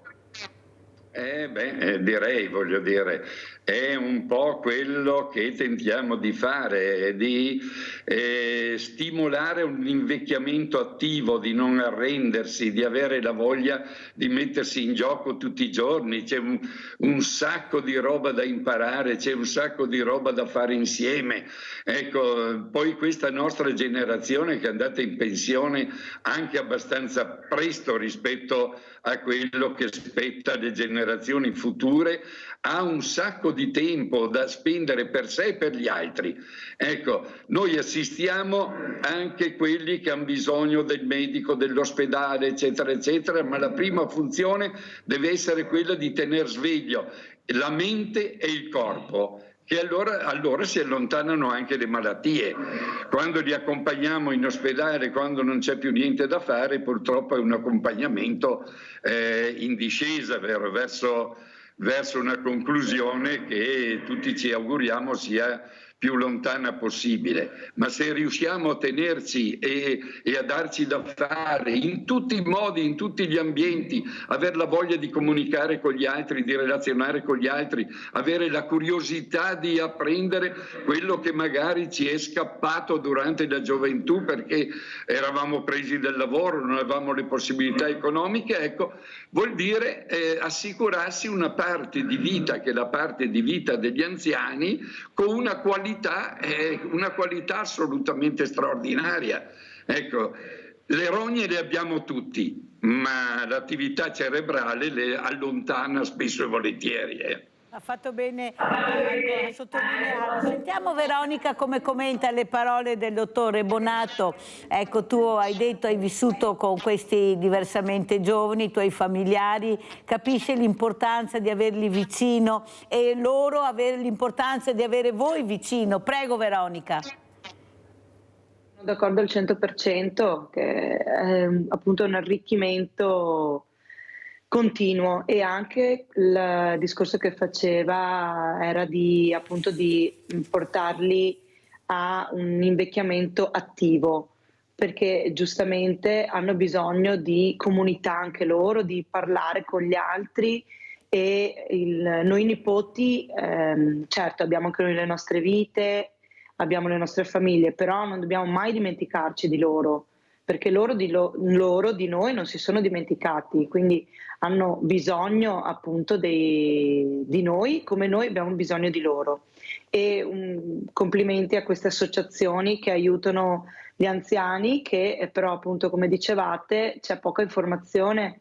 Un anziano che non ha la possibilità di accedere ad internet o comunque per poter scoprire queste associazioni, come lo aiutiamo? Quella Allora, è la domanda, è quello il problema. Facendoli fare anche sport, vediamo se trovano il servizio Olimpiadi Anziani, perché loro veramente partecipano, vogliono staccare la spina, hanno voglia di provare, perché io dico sempre che il corpo invecchia, la pelle invecchia, ma il cervello, se è in funzione, è eccezionale. Gli occhi che ti guardano sono gli occhi vivi, che vogliono partecipare. Io delle volte vado a Venezia e vedo questi turisti che arrivano diversamente giovani, e dico, ma guarda questi, che voglia che hanno di vedere, di osservare, e ne vedi tantissimi. Guardate che ce ne sono una marea che girano, che non si rendono conto dell'età che hanno e fanno come avessero 30-40 anni, perché li vedo io, voi non li vedete? Andiamo a vedere Olimpiadi Anziani.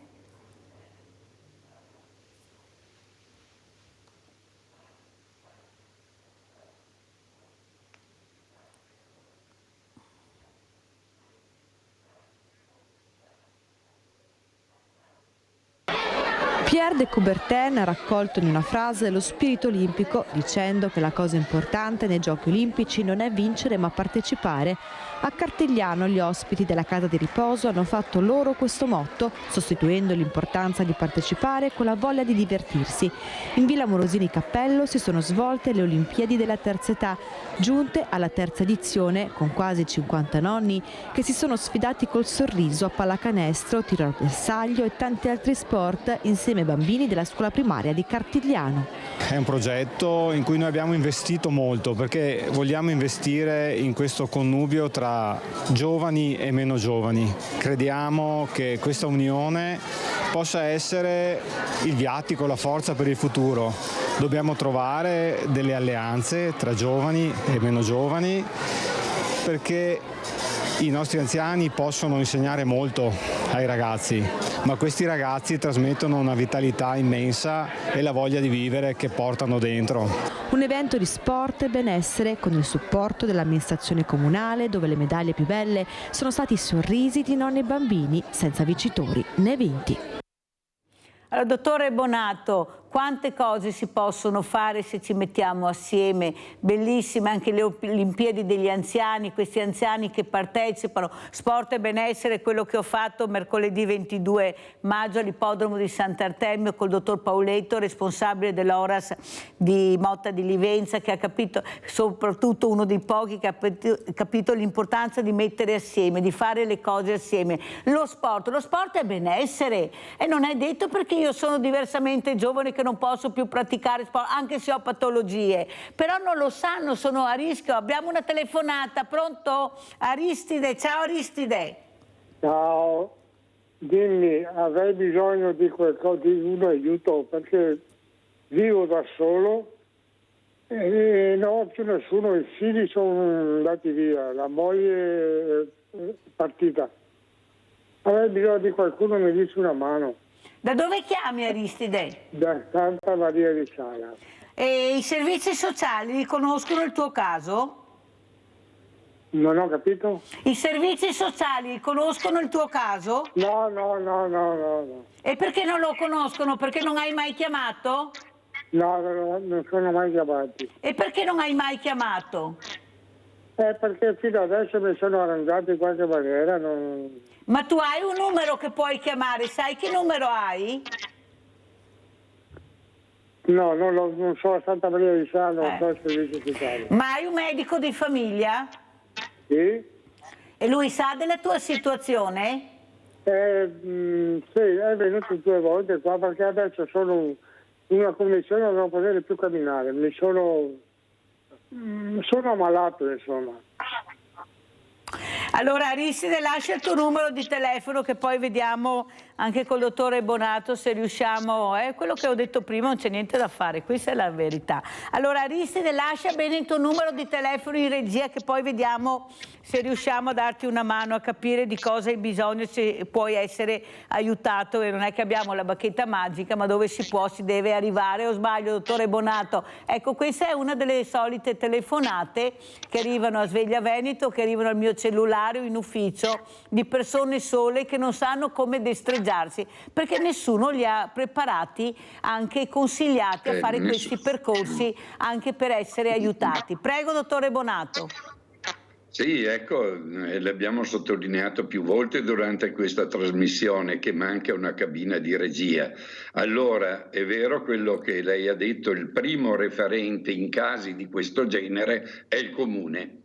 Il comune che ha anche le risorse, a volte attraverso i servizi sociali, ma anche attraverso la comunicazione degli indirizzi delle associazioni che si occupano di casi di questo genere, il comune quantomeno l'assessore ai servizi sociali dovrebbe essere in grado di intervenire direttamente. Se non ci sono lì proprio a Santa Maria, adesso non ricordo il nome, ci sarà nel comune, ci sarà qualcuno sicuramente in grado di indirizzarlo. È chiaro che occorre un piccolo sforzo anche da parte dell'interessato per rivolgersi o al medico o al comune direttamente. Sì, però dottore Bonato, mi scusi, però lui ha sottolineato che ha un medico di famiglia, perché ce l'ha, che sa la situazione. Allora non dovrebbe forse essere anche un compito del medico di famiglia mettere in sinergia anche con l'assessorato e sociale, ecco, questo aiuto al nostro Aristide? Come no? Come no? E perché non lo fa? Esatto. Ecco, e questo è il fatto. Perché, voglio dire, uno si limita solamente a diagnosticare una malattia e non sa neanche dare delle indicazioni di carattere sociale per alleviare la situazione di questo signore? Ecco, è una domanda che mi faccio anch'io come se l'è fatta anche lei. Perché adesso lei ha ricevuto la segnalazione, io la posso raccogliere, informarmi, eccetera, ma dovrebbero farlo tutti i soggetti sociali, e se no c'è sempre qualche anello della catena che non funziona, e quando non funziona si interrompe la comunicazione. Ecco, c'è bisogno di aiuto, questo è il problema grande. Sentiamo Veronica Loschi, hai sentito anche la telefonata, tu hai vissuto momenti difficili, se non hai dei supporti veri, validi, non è facile andare avanti. Stiamo parlando che in quel momento sei fragile, eri fragile tu, eri fragile la tua famiglia, è fragile Aristide che non sa dove fare, perché ha detto mi sono sempre arrangiato, però dovrebbe esserci qualcuno che conoscendo il caso lo indirizza. Ecco, se manca questa, come non ci fossimo le associazioni di volontariato. Chi se ne frega se siamo 7.500 che poi non riusciamo ad arrivare a Aristide con le informazioni adeguate. Prego Veronica. Sì, infatti mi fa specie questo medico che non abbia segnalato ai servizi sociali la situazione. Nel nostro caso noi siamo stati molto fortunati perché avendo subito il trapianto in un'altra regione, noi, io genitore, non sapevo dove dormire quando lui era in ospedale, perché in terapia intensiva ovviamente può rimanere solo il personale sanitario. E abbiamo avuto la fortuna che l'ospedale, attraverso i servizi sociali, ci abbiano dato un elenco di case che erano disposte ad ospitarci. Infatti approfitto per ringraziare Casa di Leo, che è una struttura in cui appunto dà a disposizione dei genitori con i bambini ricoverati un alloggio e una cucina in comune, che è importantissimo in quei momenti, perché hai già il pensiero di tuo figlio che deve subire un trapianto, o comunque hai il pensiero di tuo figlio ricoverato in ospedale. Se devi avere anche la preoccupazione di dove dormire, capisci bene che è un ulteriore carico emotivo. E noi appunto abbiamo avuto questa fortuna dei servizi sociali, di una psicologa che ci ha dato una lista proprio delle case. Poi ho pensato io appunto a contattare per vedere se c'era la disponibilità, e si potrebbe anche pensare ai medici di base di dare una lista con tutte le associazioni per in questi casi appunto dare il numero giusto alla persona in base alla sua esigenza. Però mi rendo conto che purtroppo vuoi per mancanza di tempo o vuoi per anche purtroppo mancanza di empatia, non è detto che queste persone siano disposte ad aiutare, ed è veramente preoccupante la cosa. Allora, grazie Veronica per quello che hai detto, per far capire di quanto supporto abbiamo bisogno nel momento che siamo fragili, e che questo supporto, se non arriva, diventa veramente un problema, ma un problema grande. Senta, dottore Bonato, io sto seguendo un caso particolare, se lei vuole aiutarmi, perché io non so più dove sbattere la testa, di una persona di 98 anni, cieca, che ha fatto la SVAMA, che ha un decadimento cognitivo e che ha fatto la SVAMA, e la SVAMA per accedere alla RSA è molto bassa, gli hanno dato 45 punti. Allora, dottore Bonato, ma cosa vuoi svamare a 98 anni, cieco, con decadimento cognitivo? Qualcuno mi ha detto, ma si regge in piedi. Peggio ho detto io, perché se questo mi esce di sera perché vive a casa da solo, i figli non è che rimangono là anche durante la notte, diventa ancora un problema. Ma si può dare 45 di punteggio a una persona di 98 anni che vuole accedere a una struttura perché è a casa da solo con patologie? Questo punteggio? No, lei me lo spieghi, perché io lo dico davanti alle telecamere, lo trovo indecente, 45 punti di SVAMA. Dove vai con 45 punti di SVAMA? 98 anni, quasi completamente cieco, non si vede quasi niente, decadimento cognitivo, ma si regge in piedi. No, dottore, mi scusi, dottore Bonato, io sono indignata. Indignazione, in maniera fortissima, perché queste sono le cose che non dovrebbero succedere, e le cose succedono perché se noi andiamo a vedere che cosa si investe per le persone non autosufficienti, che cosa si investe per le persone che hanno patologie gravi, che cosa si investe, è una piccola goccia nel mare. Se noi non siamo in grado di smuovere le istituzioni in questa direzione, casi di questo genere ce ne saranno moltiplicati nei prossimi anni in maniera esponenziale. Qua ci dobbiamo battere tutti, perché quando si parla c'è il problema della sanità generale, ma c'è un problema di persone sempre più anziane, perché sappiamo che siamo in un paese dove nascono pochi ma diventano vecchi molti. Se non siamo in grado di spingere in questa direzione, falliamo tutti, perché possiamo risolvere il problema di quel signore di 98 anni, non so in che modo, ma magari si può risolvere. E tutti gli altri che sono in coda?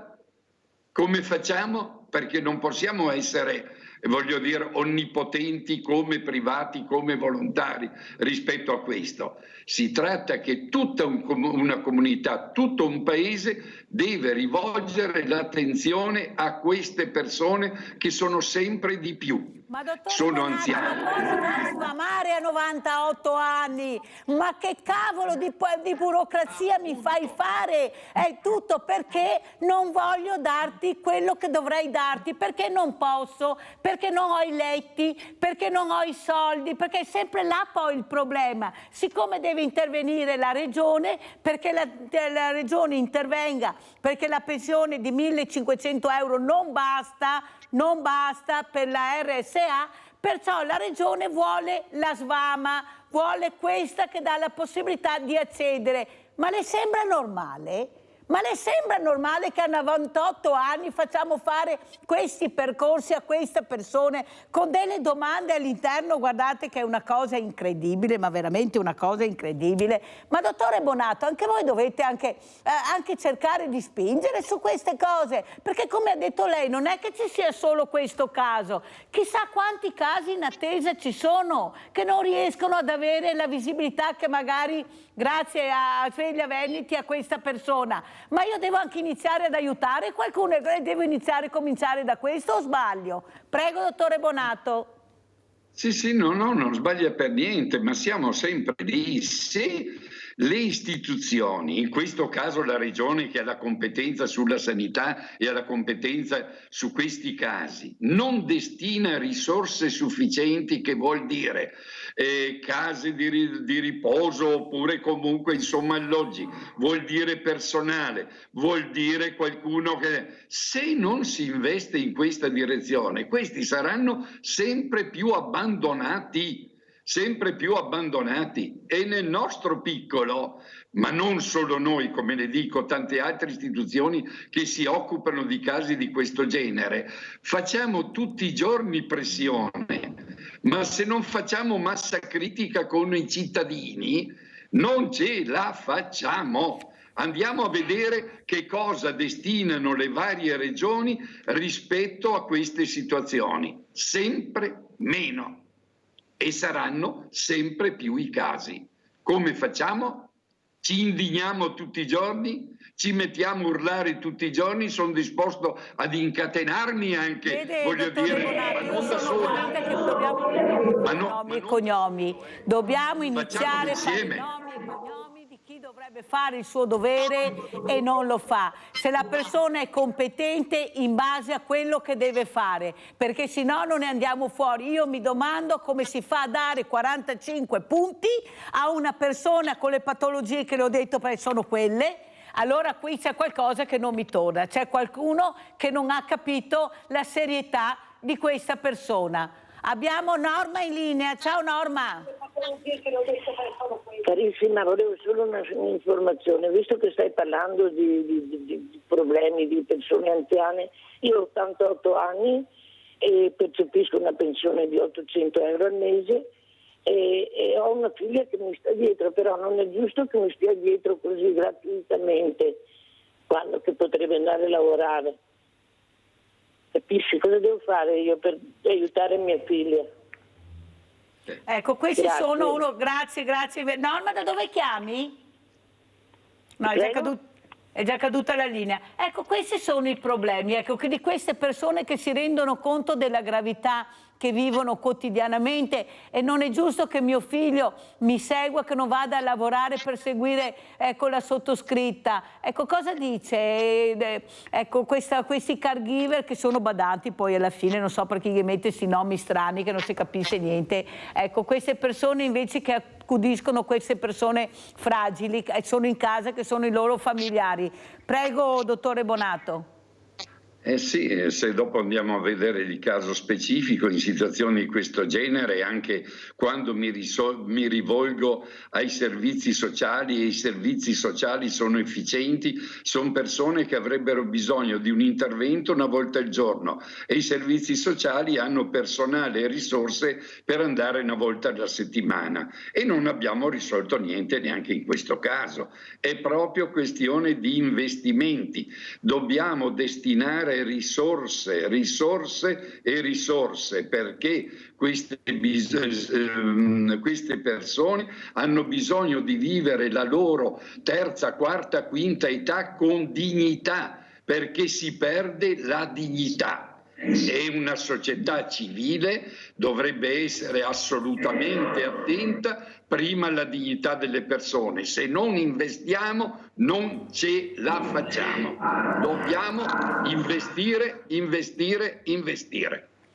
Allora io ringrazio il dottor Alessandro Rebonato, coordinatore presidenza regionale Auser Veneto, per aver capito l'importanza anche di venire a Sveglia Veneti, di metterci la faccia, di cercare di ascoltare quello che non è ascoltato, che non va al ristorante a mangiare, che non ha soldi, come abbiamo sentito dalla telefonata di prima, che sembra che tutti stiano bene e che ci sia una marea di soldi in tasca a tutti, invece ci sono realtà che non ci rendiamo neppure conto della gravità del momento che stiamo vivendo. Perciò grazie al dottor Alessandro Rebonato. Io vorrei chiedere alla regia di mandare in onda questo bellissimo servizio di Tommaso Loschi che ci ha mandato per far capire l'importanza della donazione. Questo bambino che sa di cosa si parla perché la mamma l'ha informato, la mamma sta facendo un percorso anche informativo che ringrazierà quando diventerà grande di aver avuto questi genitori, questa famiglia e questa solidarietà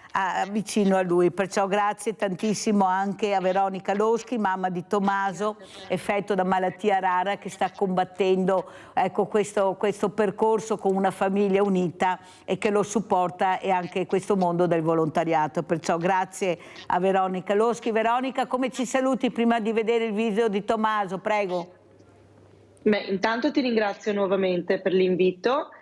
E visto che abbiamo parlato di mancata informazione, mi piacerebbe invitare Sveglia Veneti un giorno di donazione di Avis, seguendomi magari nella mia donazione di sangue, così mostriamo alle persone che non succede niente, che non ti tolgono 3 litri di sangue, ma che quando esci stai meglio di prima perché hai dato qualcosa a qualcuno. Quindi grazie ancora Mirella per l'invito. Grazie a te cara Veronica, salutiamo Veronica Loschi, andiamo a sentire il nostro Tommaso che ci dà un messaggio molto forte e importante. Andiamo a sentire Tommaso, grazie ai miei ospiti. Ciao Mirella, devi dire a tutti che devono donare il sangue, soprattutto dite sì alla donazione di organi.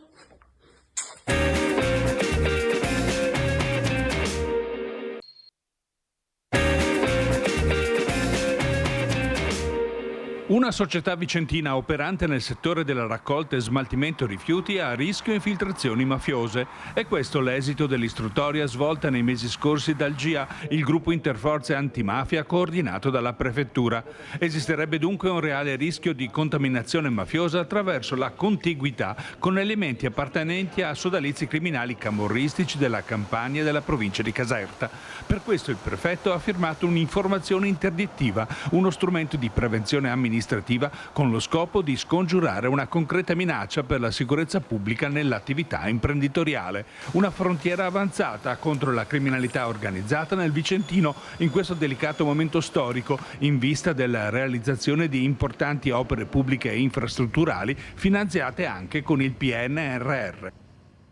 Ed ecco noi l'avvocato Marco Lombardo, referente regionale Libera Veneto, associazioni, nomi e numeri contro le mafie. Grazie avvocato Lombardo di essere qui con noi per spiegarci, siamo in stato confusionale come sempre avvocato Lombardo, perciò spero che lei ci dica veramente come stanno le cose in Italia con 4 mafie che abbiamo e sembra che il problema non ci tocchi, che qui si sta benissimo. Saluto anche Giovanni Kerr, presidente Federalberghi Treviso. Grazie Presidente, anche lei sempre nel pezzo, un Presidente che ha coraggio di dire quello che va e quello non va, quello che si potrebbe fare, ed è una cosa importante. Allora partirei proprio dall'avvocato Lombardo. Allora avvocato, tanti milioni del PNRR, tante mafie in Italia, tanti furbetti, lo vediamo tutti i giorni. Come siamo messi? Da quale angolazione vuole spiegarci queste mafie, le ecomafie, questi rifiuti? Prego. Allora, intanto buongiorno a tutti e grazie dell'invito. Purtroppo la situazione legata alla presenza delle mafie in Veneto, nella nostra regione, è molto grave, nel senso che Da decenni ormai le mafie sono presenti in Veneto in particolar modo, ma non solo in ambito economico. Non ci sono ad oggi settori economici, anche in Veneto, che non vedano la presenza delle mafie, quale soggetto che è presente sia per finalità di riciclaggio del denaro, sia per poter mettersi a disposizione di quella piccola parte ma presente di imprenditori veneti che sono dediti a attività economica criminale. Avvocato Lombardo, si parlava di rifiuti, abbiamo le mamme No Fast che sono contrarie agli inceneritori di Fusina che sta cercando di prendere il via. Ecco, qualcuno ha detto, ma in fin dei conti, io avevo anche un medico, poi quel giorno, fatalità, ha detto, beh, ma noi tutti facciamo la raccolta differenziata, e qual è il problema di questi rifiuti che verranno bruciati? E una mamma No Fast ha detto, guardi che non è il problema del rifiuto riciclato, è il problema di altri rifiuti che arrivano anche nel nostro territorio. Come commenta lei, avvocato Lombardo? Beh, il fenomeno delle cosiddette ecomafie, cioè della presenza delle mafie nella filiera dello smaltimento illegale di rifiuti, è presente anche nel nostro territorio.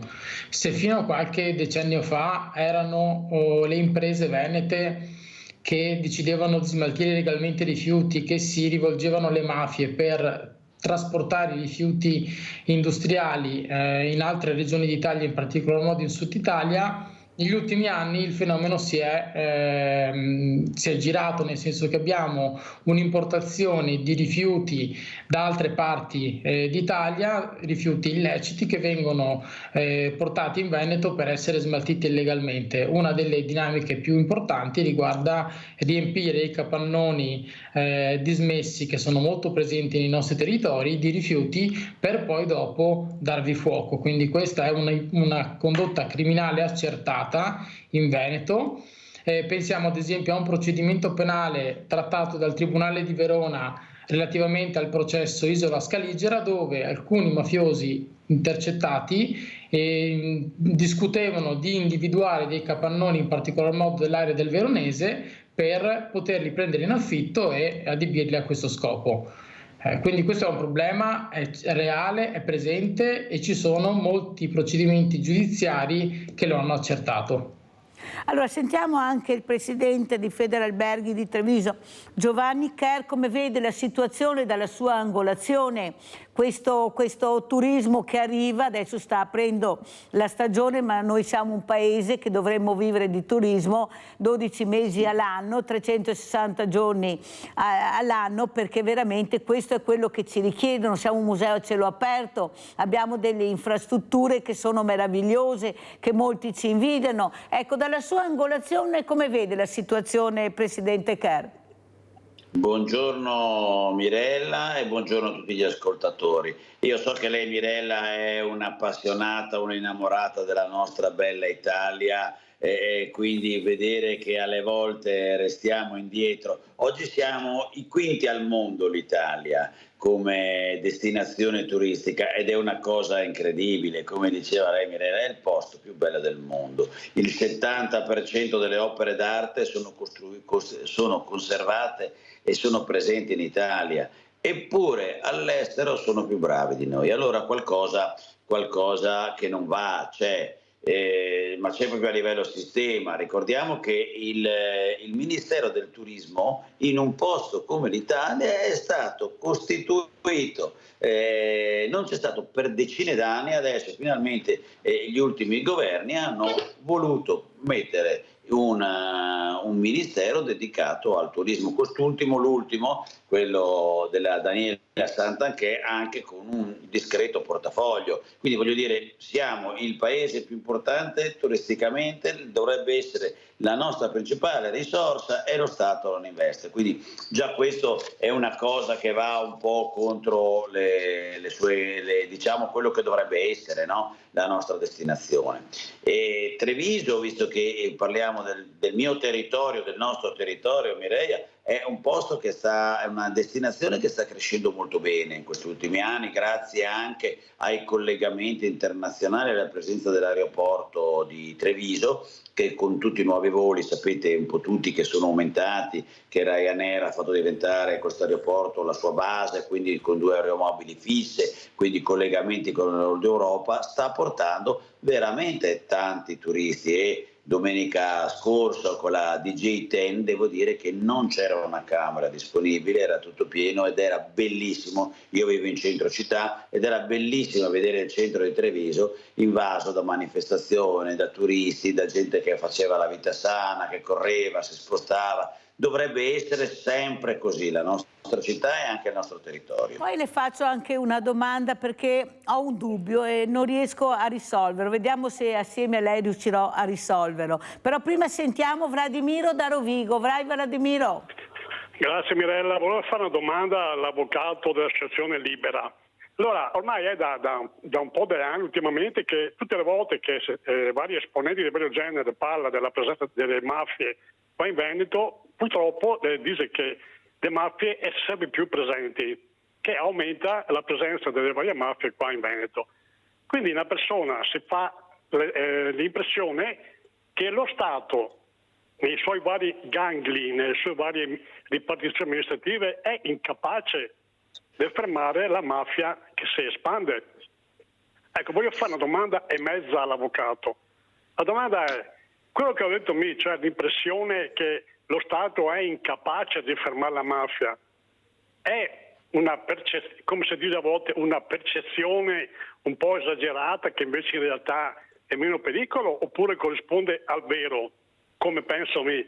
E la mezza domanda è, ma com'è possibile che possa accadere? Perché quando arriva qua in Veneto o in Emilia Romagna dei componenti di una famiglia mafiosa, questi è già ben noti alle forze dell'ordine, ai tribunali, alle procure della Calabria, della Campania e via parlando. Cioè, quando che arriva qua dei componenti di quelle famiglie lì, sa tutti che di va qua da noi altri 2 o 3 persone della famiglia mafiosa, ma è possibile che bisogna aspettare che questi inizi le sue attività, che inizia a delinquere e solo quando e se viene beccato e allora lo Stato becca il mafioso che arriva in Veneto dalla Calabria o dalla Campania o dalla Sicilia. Cioè, a volte pare perfino, ma forse mi sbaglio, ma questa è una domanda, che lo Stato chiuda un occhio finché proprio lei è obbligato a intervenire perché i becchi mafiosi e non può fare a meno di intervenire. Grazie e buongiorno.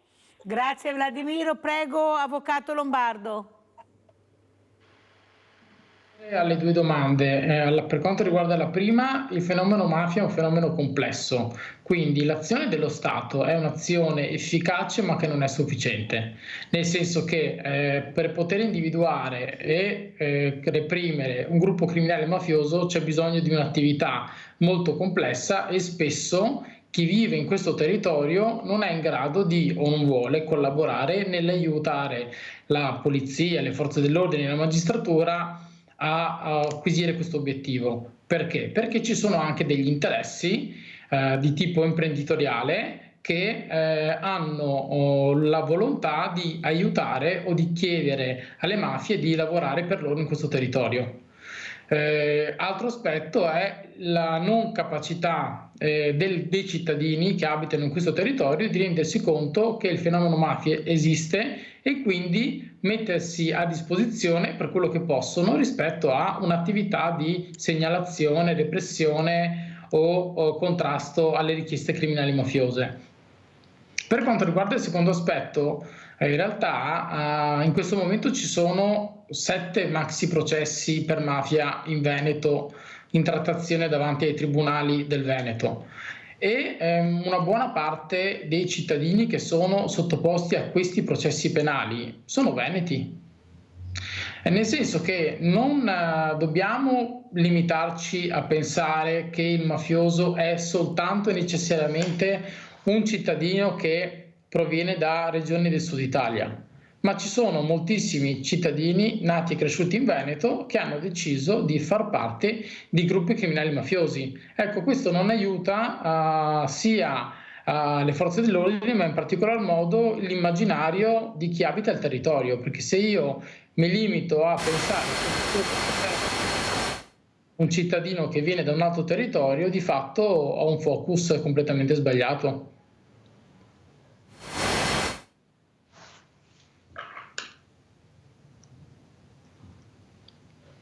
Non so se è sufficiente come risposta anche Mirella o preferivi una specifica in più.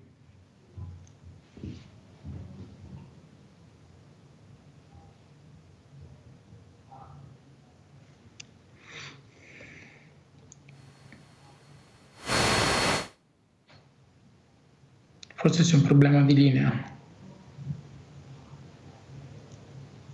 Lo so già la risposta, lei l'ha già capita. Ecco, che le persone candidate sono al di sopra di ogni sospetto, hanno la fedina penale pulita. Secondo lei, la politica, l'etica, dove l'ha lasciata? L'ha dimenticata, se l'è scordata?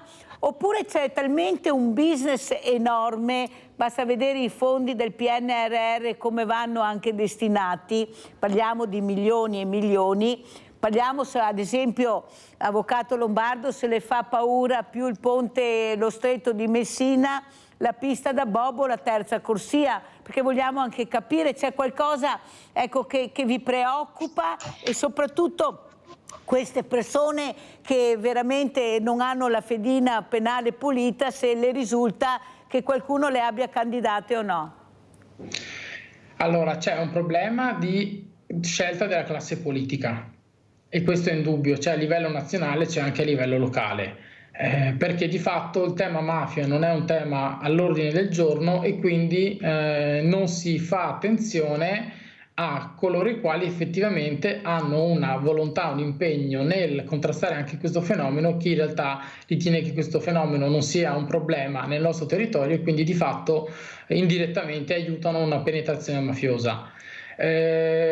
Altro aspetto, noi come Libera siamo molto preoccupati per quanto riguarda la realizzazione delle opere legate alle Olimpiadi e Paralimpiadi Milano Cortina 2026, tanto che un paio di settimane fa abbiamo lanciato una campagna pubblica insieme ad altre 19 associazioni ambientaliste a livello nazionale e internazionale per chiedere una completa trasparenza dei dati relativi alle opere collegate alle Olimpiadi. Se noi pensiamo che ad oggi una stima che abbiamo fatto è di una spesa di poco più di 7 miliardi di euro per realizzare opere pubbliche che nella maggior parte dei casi non verranno realizzate entro l'inizio della manifestazione, e rispetto alle quali non c'è una piena conoscenza da parte di chi abita i territori e di chi vuole dare una mano nel monitorare, perché è difficile pensare che le forze dell'ordine siano in grado di poter monitorare tutti i cantieri e tutte le filiere degli appalti. Noi ci mettiamo a disposizione per poterlo fare, ma ad oggi non abbiamo avuto una chiara trasparenza con dei dati che siano completi, liberi e accessibili a tutti. Ecco, una politica che decide di fare questo tipo di messaggio, di campagna, è una politica seria anche su questi temi. Una politica che invece rubrica a mera richiesta folcloristica di fatto non aiuta un vero contrasto alle mafie nel nostro territorio. Sentiamo, ecco, prima della mia domanda, Presidente Kerr, invece lei come commenta dalla sua angolazione le parole che ha detto l'avvocato Lombardo, perché alberghi vuol dire turismo, vuol dire lavoro, vuol dire impegno del personale, prego. Intanto ho ascoltato con molto interesse quello che dice l'avvocato Lombardo, perché è un tema assolutamente delicato ed importante. La classe politica sicuramente illuminata è quella che permette lo sviluppo del territorio nella maniera migliore. È anche vero che purtroppo la natura umana, come suol dire, l'argent fait la guerre, no? Quando le chiedeva dove è più preoccupata, in quale territorio è più preoccupata, io dico semplicemente dove si spendono più soldi è più facile che ci sia ovviamente ci siano degli interessi e quindi anche determinati soldi che spariscono. È peraltro vero che gestire i soldi pubblici non è esattamente una cosa così facile. Sappiamo bene, se andiamo a vedere, che spesso e volentieri i contributi europei, parliamo adesso di PNR ma anche di altri tanti bandi, tornano indietro, nel senso che non siamo capaci di spenderli. Io credo che un altro dei drammi che noi assistiamo sia quello della burocrazia, cioè le imprese, il privato ha delle possibilità per sviluppare, guardiamo il tuo territorio, il rinnovo degli alberghi, il miglioramento dei servizi turistici, la logistica, i collegamenti, cose che per il turismo servono tanto. Spesso e volentieri assistiamo a dei fenomeni di aziende private che vogliono prendere e investire. Ci sono i bandi che gli permettono, bandi europei che gli permettono di avere sovvenzionamenti, eppure voglio dire la pratica burocratica, i tempi di sovvenzionamento sono così complessi e così complicati che questi soldi non arrivano dove dovrebbero arrivare e tornano indietro. Quindi voglio dire, assistiamo a due fenomeni contrastanti. Da un lato l'impresa che vuole fare, crescere, migliorare, investire e non ha diritto ai soldi. Per contro abbiamo questi fenomeni che ci sta raccontando l'avvocato, che invece sono esattamente vanno nella direzione opposta. Quindi lo vedo che cosa? Sicuramente una delle cose che noi dobbiamo fare come cittadini italiani è avere un maggiore senso civico. Quando pensiamo che tutto il territorio è casa nostra e non è casa nostra solo le mura o la nostra proprietà, perché è tutto casa nostra, se fossimo un attimino più portati a guardare anche quello che fa la comunità e a partecipare alla comunità e a sviluppare il volontariato, a fare attività di questo genere, saremmo tutti molto più coinvolti nella cosa pubblica, molto più partecipi, e quindi ci sarebbe anche un senso, voglio dire, di maggior protezione, quindi sicuramente il più grosso freno contro queste manifestazioni mafiose, come le ha definite l'avvocato. Allora, Presidente Kerr, io vivo a Treviso e dico sempre che non tutti hanno la fortuna di avere quello che vivo io e che ho come cittadino, nel senso che ho ben 2 aeroporti e ho anche un ippodromo che è veramente un'oasi bellissima, e non riesco a capire, siccome io collaboro con questa struttura, come mai i turisti non arrivano quando ci sono determinati premi, gran premi o corse, galoppo, ippica e trotto, un po' di tutto.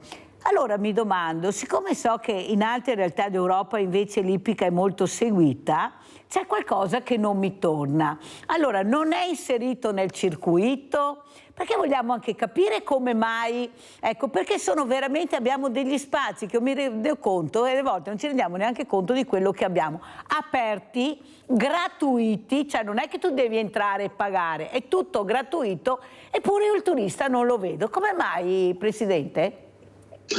Allora, mi fa sorridere quello che dice. Io non sono un appassionato di ippica, per cui devo dire la verità, conosco l'esistenza dell'ippodromo, credo di esserci stato tanti anni fa, una volta sola, ma appunto chi si occupa di turismo come me, la presenza degli albergatori, dovrebbe essere assolutamente a conoscenza di questo. Quindi vuol dire, già la prima risposta è questa: manca la comunicazione, cioè quello che viene fatto all'interno del centro ippico non lo sappiamo, sappiamo esattamente tutto quello che avviene nel mondo nel mondo del rugby. Mamma mia, a Monigo se ne parla giorno e notte di quello che avviene, di altri sport se ne parla, dell'ippica effettivamente non se ne parla. Io sono stato recentemente a Firenze, dove mi ha portato a vedere le corse di cavalli. A Treviso non c'è nessuno che ti porta a vedere le corse di cavalli. Quindi io credo che fare un'attività di comunicazione verso penso, ecco, questo è un consiglio che mi sento di dare, verso le associazioni di categoria che sicuramente sono interessate, verso l'amministrazione comunale che si sta dando da fare, verso la Camera di Commercio che oggi ha in mano diciamo il pallino della promozione turistica, perché non dimentichiamo che oggi come oggi chi si occupa della promozione del turismo è la Camera di Commercio, e quindi voglio dire, oltre ovviamente alle attività comunali, e quindi voglio dire, sono questi oggi i referenti che chi si occupa della promozione dell'ippodromo dovrebbe probabilmente sentire, rivolgersi e chiedere.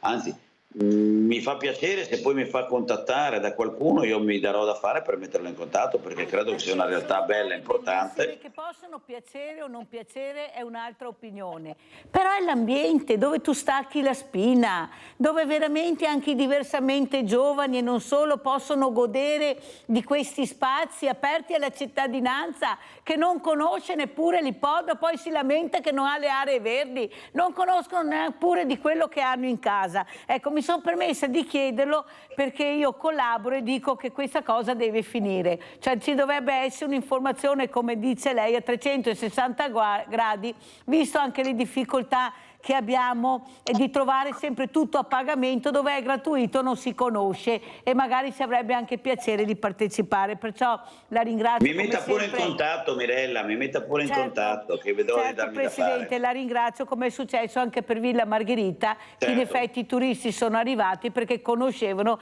grazie al Presidente Kerr, prima non ne vedevi uno, avete capito come funziona, l'ho chiesto apposta. Allora adesso andiamo proprio a Belluno, andiamo a vedere questa pista da bob e sentiamo cosa dicono servizio pista da bob, cosa è successo, e poi commentiamo con l'avvocato Lombardo. Nessuna risorsa della provincia è destinata all'impianto ampezzano. È quanto si legge in una nota diramata dalla provincia autonoma di Trento, che smentisce apertamente quanto messo nero su bianco nell'accordo di programma legato alla delibera di Palazzo Balbi di martedì scorso e riportato nel BUR, che manifesta l'impegno delle province autonome di Trento e Bolzano a sostenere i costi di manutenzione post-Olimpiadi dello Sliding Center per il ventennio 2027-2046 con l'impiego del fondo dei comuni confinanti. Notizia che nei giorni scorsi ha scatenato l'ira delle amministrazioni montane del Bellunese, che rischiano di vedersi sottrarre risorse fondamentali per lo sviluppo del territorio, al momento quantificate in 1,5 milioni di euro annui, salvo rincari, e del presidente del fondo Dario Bond, che parallelamente a un non ne so nulla ha ricordato come la regolamentazione di quelle risorse ne escluda l'impiego per il sostenimento di spese correnti come appunto le manutenzioni. La smentita è però tutt'altro che perentoria, qualora, chiosa la provincia di Trento, ma il discorso vale anche per Bolzano, venga presentato un progetto a sostegno di Cortina che risponde ai requisiti, finalità e ambiti della legge del fondo, verrà sottoposto alle valutazioni e approvazioni conseguenti con il parere favorevole del Trentino. Del resto sono in molti a dubitare della sorpresa di Bond, a cui ha fatto seguito quella del presidente della provincia di Belluno Roberto Padrin, poiché l'idea di utilizzare il fondo dei comuni confinanti per finanziare le spese dello Sliding Center risalirebbe addirittura al 2019, come traspare da una lettera di intenti del 29 marzo, riportata alla luce dalla consigliera regionale di Europa Verde Cristina Guarda, indirizzata al presidente del CIO Thomas Bach e sottoscritta, oltre che dal comune di Cortina nella figura dell'allora sindaco Gianpietro Ghedina, dalle province autonome di Trento e Bolzano e dal presidente della regione Veneto Luca Zaia. In sintesi, dal punto di vista normativo, al fondo non è ad oggi permesso di destinare le risorse per le spese di manutenzione, salvo modifiche al regolamento, mentre dal punto di vista delle intenzioni quelle sono note e palesate da tempo. Allora, l'avvocato Lombardo, questa è la mia domanda. Nessuno sapeva e tutti sapevano. Nessuno conosce e tutti conoscono. Non è che qualcuno ha deciso di vederci chiaro e zio Ciccio è sparito da Cortina e adesso non sanno più dove trovare i soldi? Perché mi è venuto anche questo dubbio, avvocato, lo so che la faccio sorridere, ma mi sembra che con tutta questa trasparenza che si vuole capire, anche perché sono soldi pubblici, abbiamo tutto il diritto di conoscere e capire, qualcuno ha preso paura e zio Ciccio è sparito. Prego, avvocato Lombardo. Sì, la questione è molto complessa, io proverò un attimo a sintetizzarla.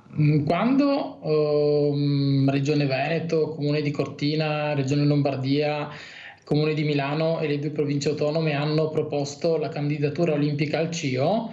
Non c'era come ipotesi quella di ricostruire o costruire una pista nuova, ma semplicemente ristrutturare quella già esistente, con dei costi che erano quantificati in poche decine di milioni di euro. Col passare del tempo le cose sono cambiate e chi gestisce l'evento olimpico ha deciso di costruire ex novo una pista, e i soldi per edificare questa nuova infrastruttura sportiva sono lievitati a più di 110 milioni di euro. Altro aspetto, questa struttura sportiva ha bisogno di un costo di manutenzione ogni anno. Considerate che la pista precedente, quella Eugenio Monti, era stata chiusa nel 2008 perché i costi di gestione erano troppo alti rispetto ai ricavi che la pista prometteva e riusciva a dare. Le previsioni dicono che in questo momento ci saranno, quando sarà completata l'opera, se poi verrà utilizzata per le Olimpiadi non è neanche detto, perché occorre che l'opera venga realizzata entro una determinata data, oltre la quale non potrà neanche essere utilizzata per le gare olimpiche. Questa infrastruttura nuova avrà bisogno di 1,5 milioni di euro per ogni anno per la sua manutenzione, e stiamo parlando di una struttura utilizzabile da al momento poche decine di atleti in tutta Italia, perché in questo momento sono forse 30-40 gli sportivi agonisti di questo tipo di sport in Italia. Quindi quello che si chiede è: perché vengono utilizzate queste risorse ingenti? Pensiamo più di 110 milioni di euro per realizzare un'opera olimpica che poi dopo costerà molti milioni di euro negli anni a venire, senza sapere se poi sarà effettivamente utile. Perché non si è deciso di utilizzare le piste che sono state messe a disposizione in Svizzera e in Austria per l'evento olimpico? Qual è la filiera che segue la realizzazione di quest'opera pubblica? Dobbiamo saperlo noi cittadini, perché dobbiamo poter poi monitorare e fare le nostre scelte per quanto riguarda la gestione della cosa pubblica nel nostro territorio. Se tutto questo invece rimane sotto traccia, di fatto noi non facciamo altro che avallare ciò che è successo e ciò che succederà senza poter esercitare il nostro diritto di critica, di controllo quanto cittadini. Avvocato Lombardo, ma non è che la pista da bob serva come obiettivo, mentre l'altro obiettivo sono le grandi infrastrutture che si stanno creando attorno, che se non avessero puntato su queste Olimpiadi Milano-Cortina non si sarebbero fatte? Allora, questa è una domanda che già di per sé desume una risposta, che probabilmente è quella che lei sussume nella sua domanda. Se noi andiamo a vedere, noi abbiamo fatto una ricerca sulla pianificazione dei lavori olimpici, il 68% delle risorse destinate alle opere cosiddette olimpiche sono collegate a infrastrutture e che nulla hanno a che fare con l'attività olimpica di per sé. Allora stiamo parlando di opere pubbliche che erano state pianificate in anni passati ma che non erano mai state realizzate, e ci si chiede perché si è deciso di inserire all'interno di questo contesto. Che tipo di scelta politico-amministrativa è stata fatta? Qual è la filiera della realizzazione di queste opere? È qui dove noi vogliamo metterci mano, vogliamo capire come sono state scelte queste opere e soprattutto chi le sta facendo, quali sono le aziende che vengono incaricate, ci sono bandi pubblici, ci sono affidamenti diretti, quali sono le realtà che lavorano, c'è rischio di penetrazione o presenza di società legate alla criminalità organizzata nella realizzazione di queste opere? È qui dove noi chiediamo massima trasparenza, e se non c'è massima trasparenza rischia di esserci una situazione che agevola la presenza delle mafie. Avvocato Lombardo, ormai siamo in chiusura. Con quale messaggio vuole salutarci? Ecco, cos'è che la preoccupa di più e quello invece che siete abbastanza certi, cioè che state vigilando? Ecco, c'è un organo che vigila, c'è la magistratura che controlla. Prego. Allora, la magistratura controlla, ma noi chiediamo che ogni realtà, ogni cittadino possa essere in grado di rendersi utile se lo volesse, e quindi che venga data la possibilità a tutti, come indicato addirittura in sede di campagna olimpica, di massima trasparenza. Abbiamo visto quello che è successo, sta succedendo nell'inchiesta di Milano, quello che è successo in passato. Noi vogliamo poter essere messi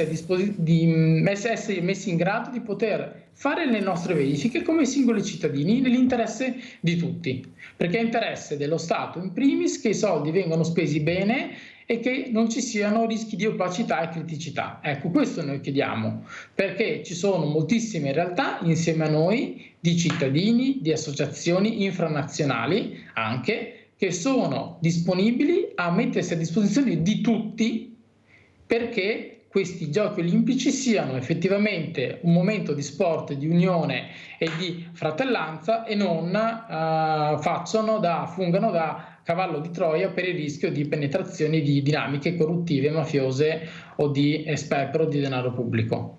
Allora io vorrei concludere anche con questo servizio che abbiamo fatto a Treviso, vittime, mafia, Pavesi, e poi salutiamo gli ospiti.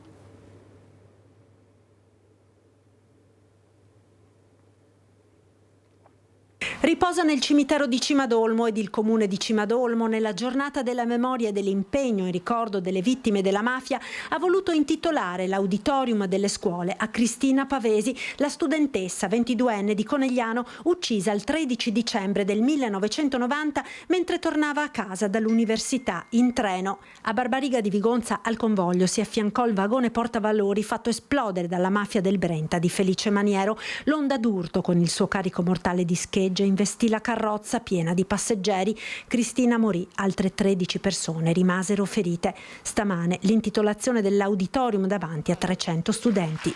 Quell'auditorium è stato fatto proprio per l'inclinazione che aveva la povera Cristina, cioè si dedicava al teatro, si dedicava allo studio, e non c'è miglior cosa come appartenente a un cittadino di Cimadolmo dedicare proprio a questa persona il nome e l'intitolazione proprio dell'auditorium. Noi abbiamo un obiettivo. Saluta, era giusto ricordare anche Cristina Pavesi, questa ragazza che non c'entrava nulla, perché abbiamo sempre pensato il profondo sud, qui siamo il profondo nord e abbiamo visto quello che è successo. Veloce avvocato, un saluto.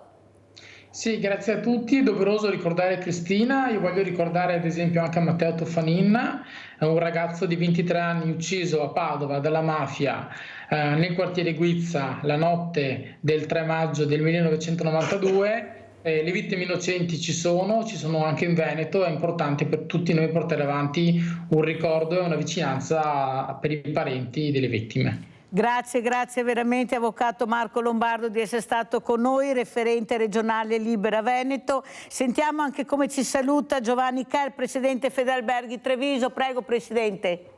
Ma io volevo salutare facendo una chiosa su quello che diceva prima su questa famosa pista da bob, così discussa, così polemiche da tutti i lati. Io direi che lasciamo le polemiche sui soldi o su come vengono gestiti i soldi alla politica, perché magari tutte le scelte giuste non sono fatte, ma io dico solo una cosa, che in Italia da quando hanno fatto i centri di biathlon ad Anterselva o a Sappada abbiamo i campioni come Vitozzi, abbiamo i campioni come Dorotea Virer, è uno sport che è tornato in auge e quindi io mi auguro che torni anche per il bob, quindi portare una pista da bob per me è una grande cosa per i turisti. Proprio ieri stavo parlando di Olimpiadi, di Cortina, delle Dolomiti, delle nostre montagne in genere, con dei clienti giapponesi che mi dicevano: noi vorremmo venire a visitare quel territorio perché è un territorio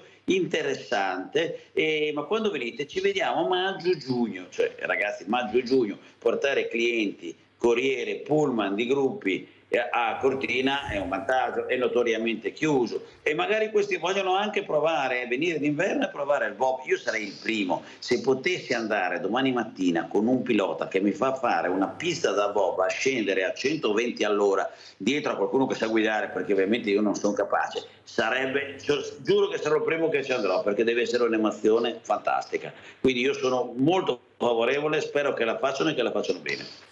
Abbiamo sentito le due angolazioni come doveva essere naturalmente.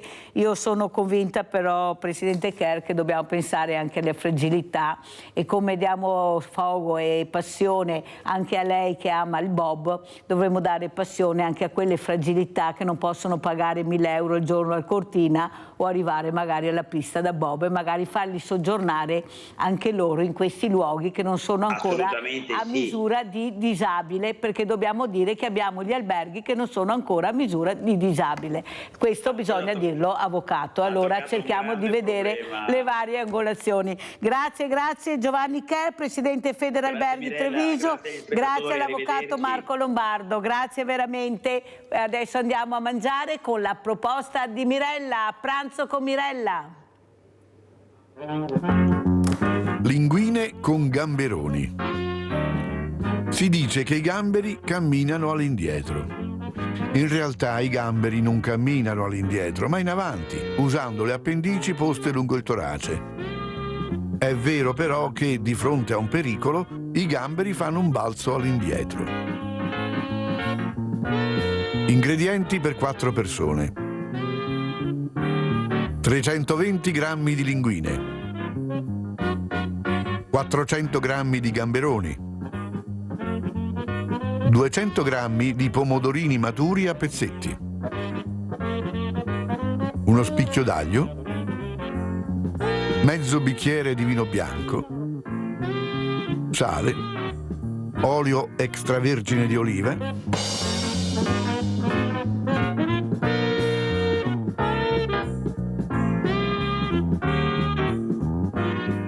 lavate i gamberoni e privateli della testa, poi sgusciateli.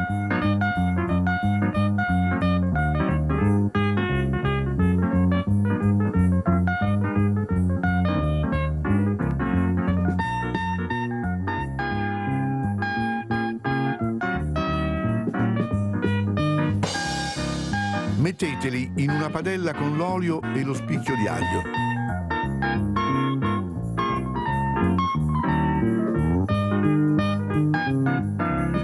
Fate rosolare.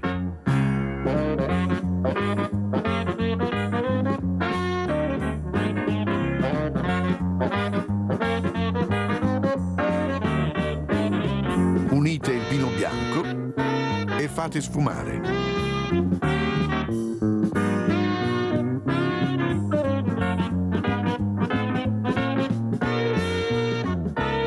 Dopo pochi minuti unite i pomodori tagliati a pezzetti.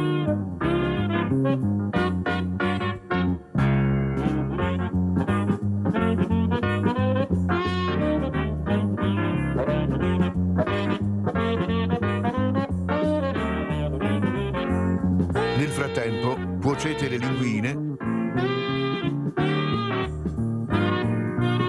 scolatele e versatele nel sugo dei gamberoni.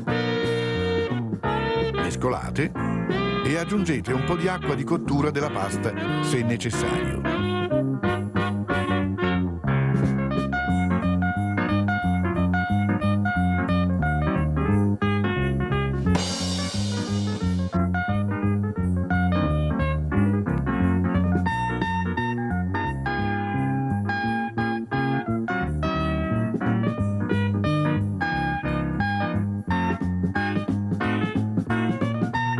Cospargete di prezzemolo tritato. Servite e buon appetito!